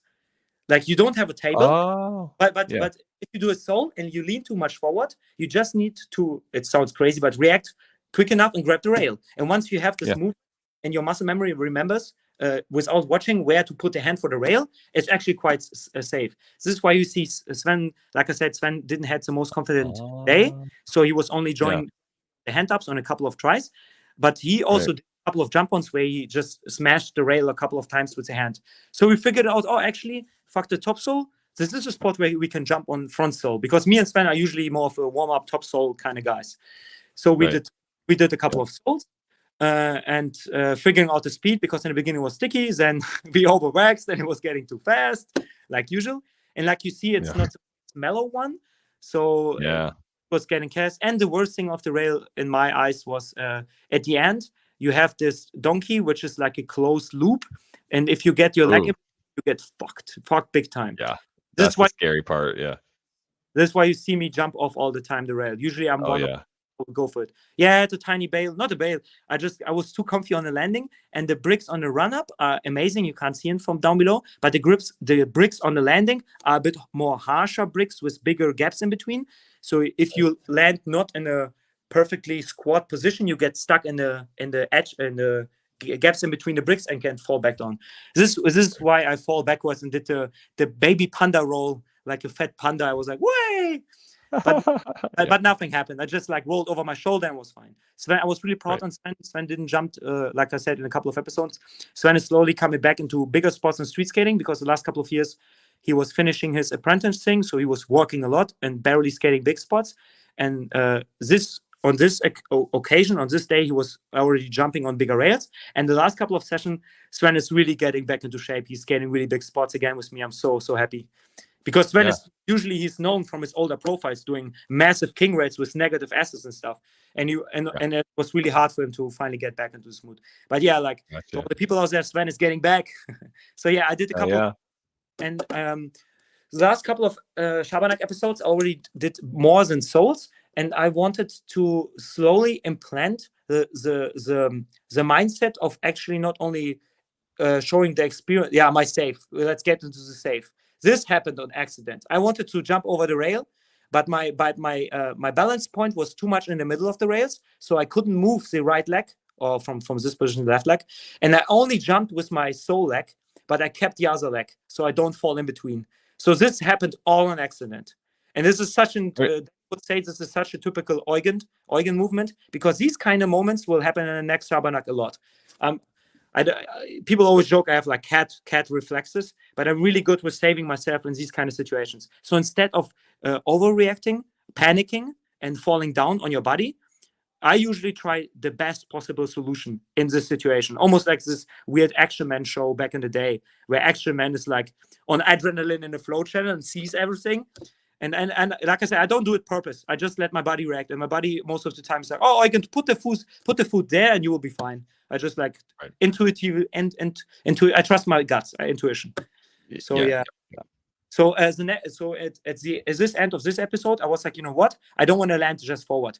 I want to plant at this. I want to how's called invent and plant. I want to start at this Schabernack to really do real street tricks, where I do it even. I don't want to just land a trick. I'll do it until I'm happy with it. So this is a real street clip where I did it again for not too much lava, for proper fakey landing how I wanted. Because in the earlier Schabernacks, you only saw us land tricks and do spots, but landing a trick is not directly having a clip. Having a clip for me personally usually means not totally happy, but you're fine with the landing, you're fine how your hands are moving and stuff. This is a clip for you personally. Landing a trick is surviving. It's usually the fun part, the adrenaline.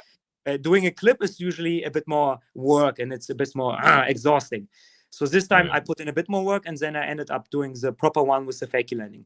And then Sven, like usual, wanted some extra adrenaline because he wasn't so happy that he couldn't join me on my action with the transfers. It was still a bit too dangerous for him. And then he chose the next dangerous thing, and he did this crazy maniac drop and roll. And you can see it. I know it looks massive on the camera, but it's usual people outside. In reality, it's so massive. It's like I said. It's like Bobby's path of craziness, and you can see the metal plate was the soft metal ones which are shaking. So it's if you jump in, it could easily soften, like given up, and you could fall forwards. Yeah. Horrifying. Yeah, I did a tiny jump. I did the tiny jumbo at the end. Always some jumbo in between. and jumbo. Yeah, always. X Games. Yeah, gymnastic competition for I agree. I agree 100%. And it's important to have this classical, more sports-oriented events, but we shouldn't forget that our culture is a lifestyle culture. We are not a performance sport. And I know I never want rollerblading. I personally never want rollerblading to be a football performance sport with scores and who jumps higher. I believe we should be the perfect middle ground between sportsman athleticism and artwork and handcraft kind of almost thing. We should be between art form and sports, and this is lifestyle. This is what we should aim for. Yeah. Or fun fact to the rail, what I loved a lot, because in the Neben quest in Bocholt, I did a transfer from top sole to sole, which is also unusual to me because I rather transfer forward to my face, not to the backside. It's with top sets a bit harsh because it almost feels in the air like you're split and fall on your ass. So right. This time it's also unusual because I barely transfer from soles. I'm more of a front farf and royale transfer guy. And this time I did a sole to forward transfer, which is also really, in my eyes, let's say, awkward because I rather on transfers I rather push my leg like a sidekick almost. But if you transfer from a sole forward, you push, but you push from the sole plate. I can't describe it. I feel like from a sole forward transfer this way, I have less push power than if I transfer from a sole to top sole because I can use the frame and the sole plate. But if I transfer from a top sole, I only use the sole plate because the frame is, if people understand what I mean, because your leg is bended and the rail is here. And you jump upwards. So you only use the sole plate. And this sometimes makes me paranoid of slipping out. Like, whoop. I know it won't happen, but my brain is really paranoid. So I never did these kind of transfers. So I was double hyped to do a sole front transfer to another sole. I'd never do those.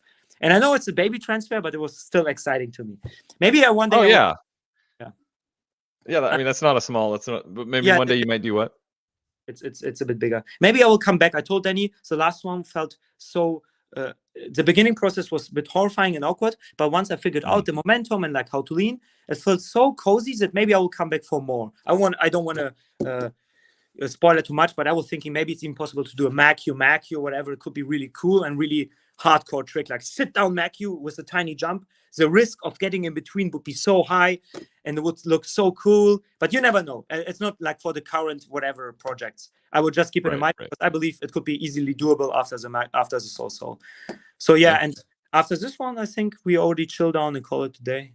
Yeah. But this was one of my favorite Schabernacks because it had a really good variety. Again, no curbs, but the upcoming ones will have a bit more curbs and stuff. Yeah, because we are really into rails and stuff. We skate curbs, but we don't have the best curbs in Germany, like I mentioned in one episode. And the Dortmund episode had a couple of curbs. But if I skate curbs, since I'm so into rails, I really want to have the curbs really perfect, like good run up, no breaking, and best case marble and stuff. So you see us skate less curbs and ledges. But if there's a good ledge, we definitely skate it. Like, yeah, I'm all about it. I love rail. I'm a rail guy, so I appreciate all the rail stuff you guys do for sure. Yeah. Libby was asking earlier, what's your safety trick? It used to be always front half and top sole, but nowadays it depends on tricks. Yeah. It depends on spots. So let's say if it's a steep ledge, I would rather do a back royale. If it's a mellow long ledge or mellow long rail, front half. If it's a steep rail and it's on the right, top sole. If it's a steep rail on the left, not sole, front royal. It's quite simple actually. Yeah. At the front half, the only reason, it's not because I'm a totally left spinner, but at one point in my life, something in my brain kind of fell in love with the front half, even so it's a bit of right leaning movement, maybe because of my shoulder and stuff, I don't know. And since then, long distances, always front half and front 50 and sweaty, these kind of tricks, yeah. And top sole, sit down top sole, I do sometimes, but like I mentioned in episodes, if it's a longer rail, I tend to do the middle ground, not the full sticky top sole, but not the Sven sit down top sole. I do like the in between, let's say squat top sole, like something in between. Yeah. Yeah, I got you. Yeah. True Rudolph asked, "What's your favorite Dustin Latimer section?" That will be quite controversial because when I grow up, I hated this section because I looked up, like, I watched the sections, obviously. I probably started rollerblading. I started around 2003, but I saw, like, maybe earlier, maybe later, maybe 2001 or something, like aggressive grinding, not inline skating was in the 90s. But I mean, like, I saw my first Latimer section, like, probably around, I don't know, 2007, 8, when he already probably didn't even skate it that much anymore. So, and I was young. So in my younger days, I how it's called, I worshipped him and worshipped his iconic sections. And when I saw the accidental machine section, I hated it. I hated it with my guts because I couldn't understand why he did this to us, why he left us, why I felt like betrayed by I felt like falling off with religion or something. But now the accidental machine section make me almost, even right now I get almost emotional. It made me almost tear up because it now I'm older and I'm a pro for a while now. I don't even want to call the years because next year it gets quite long, the amount of years I'm pro. But the longer I'm a pro skater and the longer I'm just blading, the longer I'm blading, the more I appreciate the section and the more I finally having the I get it moment.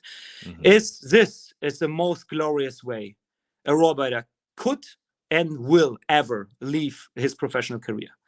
He came with a bang. He came with tricks that never somebody done before. He came with the most unique view any rollerblader had ever and can get ever. But yeah, Eugen, but we have new, but everything even happening now, even if people do something innovative and don't know Dustin Latimer, they will be indirectly influenced by Dustin Latimer just by the product, because every fucking product and every trick is indirectly influenced by Dustin Latimer because of everything he done. Him, Brian Schema, Feinberg, and John Julio and this generation of rollerbladers. So it's undeniable that the impact those guys had, even on Bobby Spassov, even if he doesn't like Dustin Latimer. Like, he is one of the first guys who ever did this 360 fish brain, even if it wasn't grabbed and even if it was only 5 centimeters, but he was one of the first guys. And he was the gate opener for 360 tricks, or like the king rail to gap to again king rail. These kind of ideas and movements and patterns, wall rides, test lights, they opened up gates. And even the process of opening up gates was the gate opener for mushroom blading and so on. So the influences that those guys and this generation created are infinitely. So this section I could never appreciate because I felt betrayed, because I wanted more. I was greedy. I wanted more of his prime, and I couldn't understand it. And now it makes so much sense because he ended it up perfectly, like a ball, like perfect circle. He came. He knew when his prime was. He could have stayed and skated, and he would still be in his pride. But prime. But would we honestly get much more out of his prime, or did he really saw like by himself like, I think this is my pinnacle. I concentrated the most essence out of it, and I could push it. I could add a grab, add a meter of grinding to this trick. I don't know, do a fast slide down a double king rail instead of a king rail. But would these kind of things essentially really put in more to his legacy as it already was? And finally, after 20, I don't know, years, I accepted no. The essence that I got out of his skating, it wouldn't have been bigger if he skated more. So it was all fair and all to respect, all in his how it's called, respect, whatever, that he was how it's called. It was totally fine for him to leave. And I'm still sad, but now I found peace with it. So this is my favorite Dustin Latimer section, because this motherfucker left his career gracefully. And it almost feels like he left where he started, because the section with the school, it has this vibes of, this is where I did my first grinds ever, and this is where I start my career as a rollerblader at the school. I don't know if it's like this, but this is how it felt to me when I watched it. Right. Right. This is like it's almost like when my last edit will be like some street bangers, but then my last tricks will be at my skate park. Me with like white hair, with like some jog. This is how I almost imagine myself, always like with him in mind. Like I will have a long beard. I will be at the. But nowadays I want to skate as long as possible in my 80s, because I have a different mindset.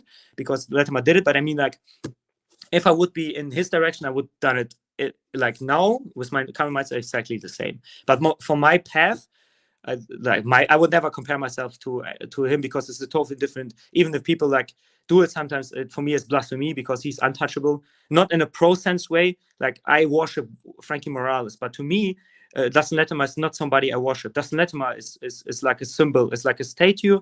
He's a foundation of what we do. I think you can't worship him, because he's not even a persona. I would, like I mentioned it once, I don't even want to meet him, because I'm afraid to realize that he is a human being. I want to be him, this legendary, iconic foundation for what I do.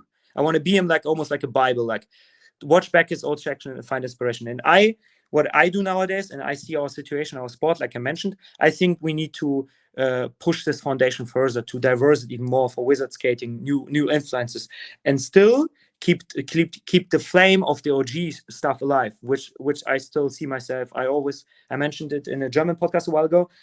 I'm not that old compared to older pros, but I'm also older than Wietzmann and Co. So I see myself almost like the bridge between the worlds. I still have the torch from the early generation, which I grew up with. I started late, but the guys that teach me street skating are OG legends, like Polish hardcore skaters who throw me down drop king rails and stuff. And I still have this torch inside me, which you can see on my enthusiasm, or even on funny and creative and smaller tricks. I have the same crazy fire as I would skate a big spot. This is still from my early years of hard street skating. And but I always been a fan, because I've been between the worlds. I maybe grew up with these kind of guys, but I never been one of them. My main heart was always with the creative and in the underdogs and the Kevin Yees and the mushroom blading. Even so, people hated on mushroom blading. I love you can ask all my homies. Or check the comments from 15 years ago. I loved mushroom blading the first time I saw it. I was always like, this is the greatest shit ever. I fucking love it. We called it like drunk blading. We had like a couple of beers when I was still young. I barely drink nowadays. When I was still young and having fun with our homies, and we basically did mushroom blading, just like it wasn't accepted back then. And what I want to say is, always had a hard time to, like every rollerblader, to identify himself. But I also had a hard time to identify even in our sport myself, because I couldn't connect with people. And this is what I mean. Like I would never think about my career, when to end and how to end it, because I nowadays try to push these fundamentals and help the new generation to don't come up under the harsh restrictions. And my restrictions been less, because I blew up. I got pro during the DSLR times, which are already a bit less harsh and strict compared to the tape times, where everybody's the strict doesn't count and whatever lava. My time's already been a bit more chill. For me, it was only mainly about what pants you are wearing, whatever, raw news comments, but it was easier than compared to video magazine times, whatever. Still, I want to help build a foundation for. I already talked with a couple of people, and Tom G. Musi, he does a great job with the recent videos of mushroom blading, and the Tom did a great job with covering the new generation. And this is what we need. This is what I want to say. I'm blah-blahing too much. I want to help the next generation of future pros and younger rollerbladers coming up. Don't be under too much pressure, and let's say restrictions of these kind of core rules and pressure and what's right and what's wrong. And it doesn't, and I don't care if they go crazy Danny Beer, Robbie Pitts direction, or if they go full old school Carlos Bernal hardcore hammer direction, or if they go creative, sometimes in between whatever tech direction. Just, I want to help people embrace themselves, because I think this is a pinnacle we should reach for. We should create real characters again, unique personalities. We should help people embrace, because if we help to really embrace themselves, this is a perfect ground to have another seat where a real Dustin Latimer came up from. Because now I don't see anybody close. Anybody, even if they are child prodigies, and there's so many out there that I fucking think they are the future. Jae-yoon and Marius Geile and who else? And all of them amazing. All of them, Marius Geile is well known for actually having old school kind of skills too. He did in his earlier profiles, like big LU topsouls on hip high rails, rewind 360. Even so, his current direction is more progressive new school. So I always love the skating, not because he have a specific type of skating. This is what I want to say. But I believe to really embrace this godlike superstar personas again in our sport without big companies. But I mean, like, people which we send on tour, and this tour videos will have an impact on the whole generation, like the OG pros had, and Shimas and Feinbergs and John Julius and Latimers and co. I think we don't need to recreate them forcing it, but I think what we can do is we can create the best foundation and conditions so they will come organically back. And the only way for me to do this is not to go core and be exclusive. No, we need to be inclusive and diversify as much as possible. Like, we don't need only to expand. Sometimes, shout out to Skateability once said, sometimes you need also to see inwards to like almost like the spiritual laws and philosophies, like how it's called. I'm not so good with this kind of stuff. How I'm so bad with the spiritual one. Oh my god! Like how the rules that apply on small things also apply on big things. I don't how above so above so below. Yeah, these kind of rules. They are like spiritual concepts, and sometimes they inspire me. It's like, yeah, this kind of makes sense. How above so below. So everything that worked above, like Latimer, we should and these kind of times we should get the essence out of it, and not only the essence. Yeah, they had money, they had sponsors. It was the early beginning. No. Watch deeper, watch behind the thing, watch the concepts, break it down, see what he did, like how shortly he changed himself every fucking sections every year. But you can actually expand it and do it over fucking 15 years and do it slower, more organic, and every step in between won't be a harsh change, like Latimer from jeans days to Latimer to sweatpants beard days. There could be an in-between Latimer, and this could be like 2 years of period of trends in rollerblading already. So I think we should expand and learn from the past and create the best conditions for the future, for more Witzemans, more Jae-yoons, and these kind of. I know it sounds a bit but I try to remove myself out of the function. And don't take myself. I always try to don't take myself serious, but I try my best to remove myself out of the function and give back, because I'm so fucking thankful. Not only like rollerblading and it pays my bills partially and stuff, but people, even if people think they understand how happy and how juiced I am about like meeting pros and like, I don't know, Mike Murder commenting under my post, or Latimer once had a comment on like a shared piece of me and Bobby with some park clips and stuff. People will never understand this, even like German pros, because people still this. I already talking too much. I actually my girl is already watching. We only wanted to watch edit, but some more again and some more questions I will leave. But I want to finish this one. Then you can ask something, because this is quite emotional for me too, and I only mentioned it in the German podcast a while, but I didn't do an English podcast in a while, so now more newer insight of mine. because even so, I always online look, Eugen can do all those tricks and he looks so talented. I mentioned maybe it once somewhere. I don't see myself as a talented skater because in my eyes, there are hardworking skaters and talented skaters. So let's say on the spectrum, more of an artistic guy, which is almost like born with this natural style. And there's the hardworking skaters, which are more athletic and let's say hardmanship, like working with your hands. You need to work your skills. And yes, I had a few things which worked my way when I started and coming up rollerblading, like balance and stuff. But there are a lot of other things which didn't work my well at all, like style and natural steez and going deep down on tricks. I never did it in my early days. I really had, oh fuck, 1 second, I need to put in my charger. I really needed to work towards it, like mobility and stuff. And the same with style, because me and Danny have a really hard view on style. Honestly, I don't want to even go this road, but we believe style is mainly natural, and and if you force your style, it's actually more like acting, and it's not authentic style. And there are people out there, I don't want to name names. Most of them actually changed already, but there's sometimes been people, nowadays it's not so often anymore, but during the glory days, who just copy it and force style on top of them. And so you can almost see it in their faces. They're acting like they're somebody else, but it's not them truly. And you can, in my eyes, you can develop also a style if you never had one naturally. By copying. This is really important. This is almost like the progression of every rollerblader. You need to learn stuff, so you copy their movements. But it's really important at one point when you master it, add your own flavor, because you're at the end of the day you're a persona. So I don't want to go full spiritual.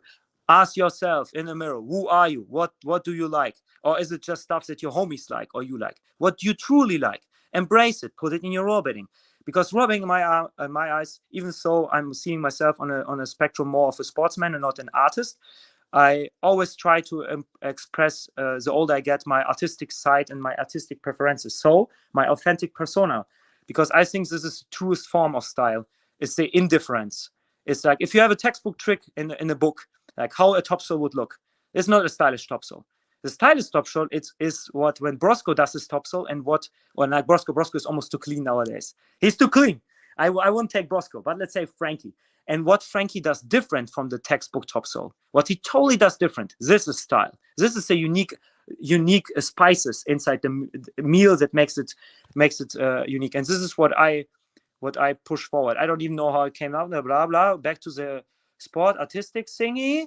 So yeah, and on the spectrum. Artistic, and I believe, I see myself more as a sports guy because I had a hard time with these style aspects, and I always had friends who were naturally gifted. They didn't have the biggest trick vocabulary, but everything they did went easy from day one because they're naturally gifted. But to advocate my kind of guys, for all my homies out there who are not only into tech tricks, but who have a hard time learning tricks, trust me, this is also the saying. Like skills always beat talent long term, or kind of these kind of management whatever thingies. But it's the truth, because if you don't believe it, look at me. I'm the living example. There have been many people in my scene, in my group, and in Germany, and I don't want to, like I said, I always trying to humble myself down, but also on the world who always played me down. And German, even when I was young, a German rider will never get pro again. I got pro, motherfuckers. And a German rider will never get a pro skate, and so on and so on, and blah blah blah. And I proved. I'm not about proving them wrong. I've been when I was younger, but I'm proving about myself right to myself. I want to make the childhood Eugen not proud, but I want to surprise him. If he could watch what I'm doing nowadays, he would never believe it. He would 100% not believe it. And it now comes all back cycle around to how it feels to get commented by Mike Murder Johnson, somebody, to my childhood heroes. It's not only unreal, because after what everything I told you right now, I'm not a talented guy. I worked with every section. You see improvements. And Niels also does it, but Niels does it since he's 12. He did hurricane topsoils when he was 15. I did my first central when I was 18, and I don't to make myself in a better light. I also did crazy switch up when I was 14. I was really good with this stuff, but I had other things where I was really shit at, and I'm afraid of heights and stuff. So everybody has different struggles. So yeah, blah blah. And these comments are not only crazy to me, compared like to Niels Jansson or Julien Codot. I wouldn't even compare myself to them. To me, those guys are childhood prodigies. I'm not a childhood prodigy. I'm not Jaya Blee. I'm a late bloomer pro skater kind of guy. I just worked later on really hard. I'm the work ethics guy.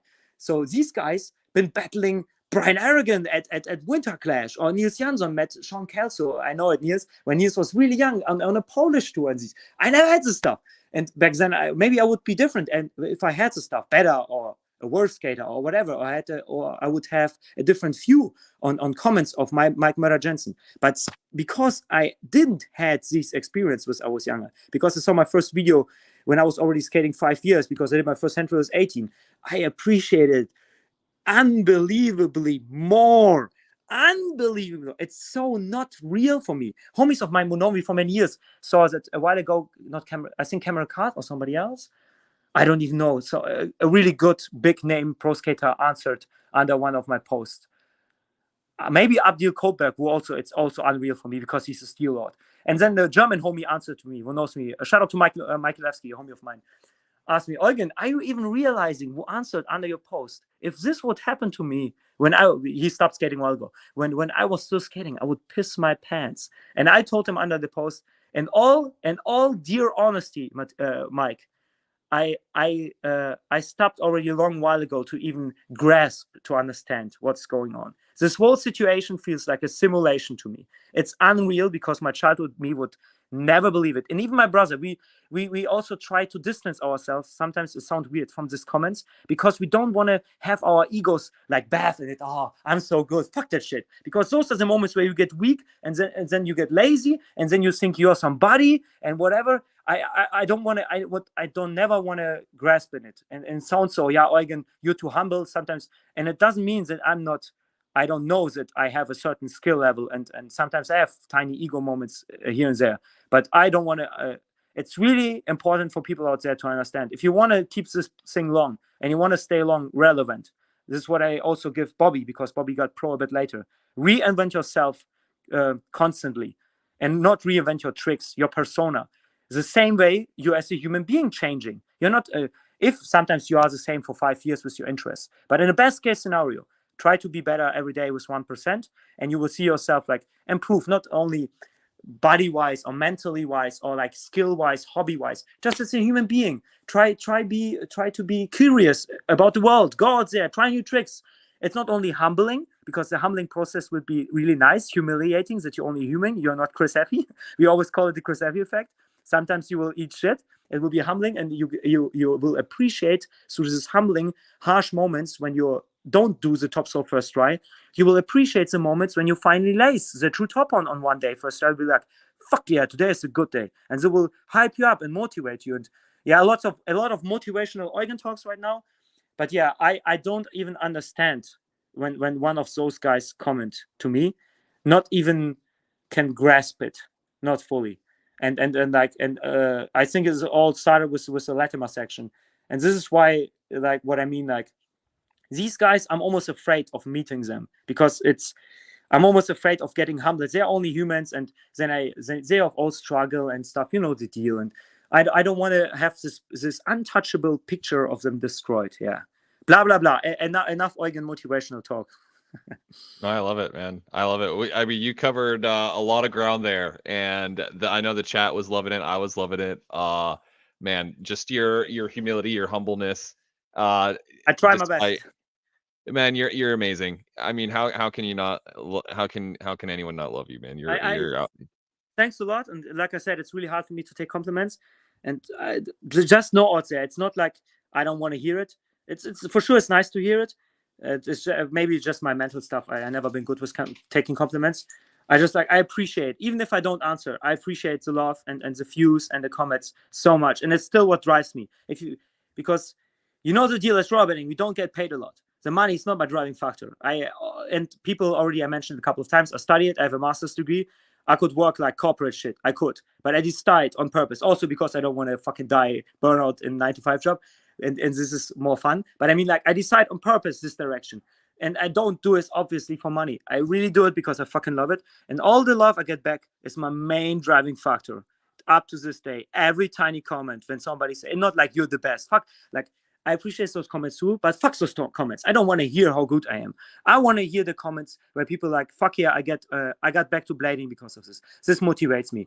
crazy switch up. This inspires me to try a switch up. This is what I want to read. Or like Nick Lomax, I met him a while ago, and he saw that I changed my workout routine drastically again after my shoulder, and I got a bit more meat on my bones. I add some weight in a good way. So I got a bit stronger. And he was a bit like, he didn't know he was playing jokes on me, but when he came back home, he was so inspired that he also started to finally do a bit more for his body, stretch a bit more. He does more vlogs again. And this is what I want to give back, because people could say, yeah, but you still didn't have enough. Maybe yes, maybe not. But I feel in this moment, I really want to give back. This is why we do the vlogs. I want to show you like the real deal. And I can't even describe in words how much I appreciate my situation. And it's not just normal to me. It's not normal at all. Every edit, every section, every tip is really special up to this day.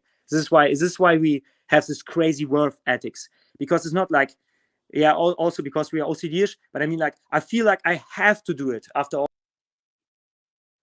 almost in minus. I still feel I need to give more back. Yeah. I love it. Yeah, blah, blah. I love it, man.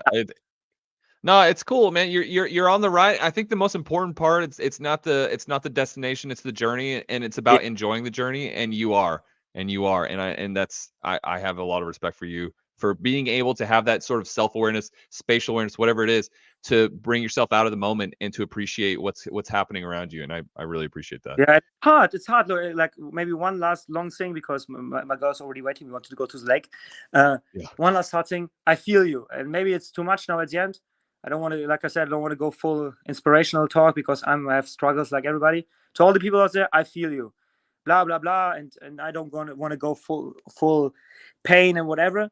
All of us are struggling. All of us have pain. Don't forget about your family. Don't forget about your surrounding. It sounds a bit me saying it in a annoying way, but I almost feel not annoyed, but I almost feel depressed, because I see so much people suffering wherever I go. And not only body suffering, homies of mine rollerblading, like injuries, but put a beer on it, keep skating. I'm like, yes, short term, but long term, it would be better if you put in a bit of work. You could have more fun while rollerblading if you're not injured. And I never wanted to be this fucking annoying, like old dad kind of guy who tells this thing. I just want to play too. But I ended up at one point seeing all my homies suffering from mental and from physical injuries and conditions, because they didn't put enough care. So what I want to say, maybe as last thing, take care of yourself, guys out there. I've seen too many people also die with COVID and suicides and everything. Take care, because in the end of the day, most important thing, and not the sportsman thing, is having fun while doing this. Because like I said, the day this thing starts to feel like work, I will leave, and I will leave like fucking Latimer with one section and no like warning. I will fucking leave. If I wake up one day and if I go to a street session and I'm like, I don't feel like skating because there's no cam. If this moment happens, I will leave. But as long as I have Bockland Zoo and I have my Schabernack and I have the shenanigans and I have this thing where this is also with camera, but you see me like even without the camera, I do all this stupid stuff. You saw me with the New York things where people filmed my random sessions when I was in New York at the banks and stuff. This is me all day. And as long as I have this torch going on, I will keep doing this thing. As I hope until I die. You never know with technology and shit. Kybernetic knees, bro. We are safe. We are on a good path. But yeah, and yeah, get humble. Don't get too comfortable. Get out of the comfort zone. Don't go full David Goggins. Keep your mind in check and stuff. Yeah, I just want to have everybody happy and have great session. I want to have everybody Schabernack. This is what I want to have. This is my goal. Everybody needs a Schabernack in their life. Yeah. All right. Well, Eugen, thank you so much for coming on. I'll let you go with your girlfriend. You said you're going to the lake, he said. Yeah. Okay. Well, I hope you guys have a wonderful time. I'm going to plug all your stuff. You can bounce, but I'll plug all your stuff on the outro here. But thanks again to everyone in chat. Sorry if we didn't get to your questions. We're right at 2 hours here. No jokes. We drop Schabernacks now quite casually all the time. Maybe wait a couple of Schabernacks. There's not too many, but maybe one of the Polish ones, and let's say like 3 weeks or 4 weeks or a month, we could do another one.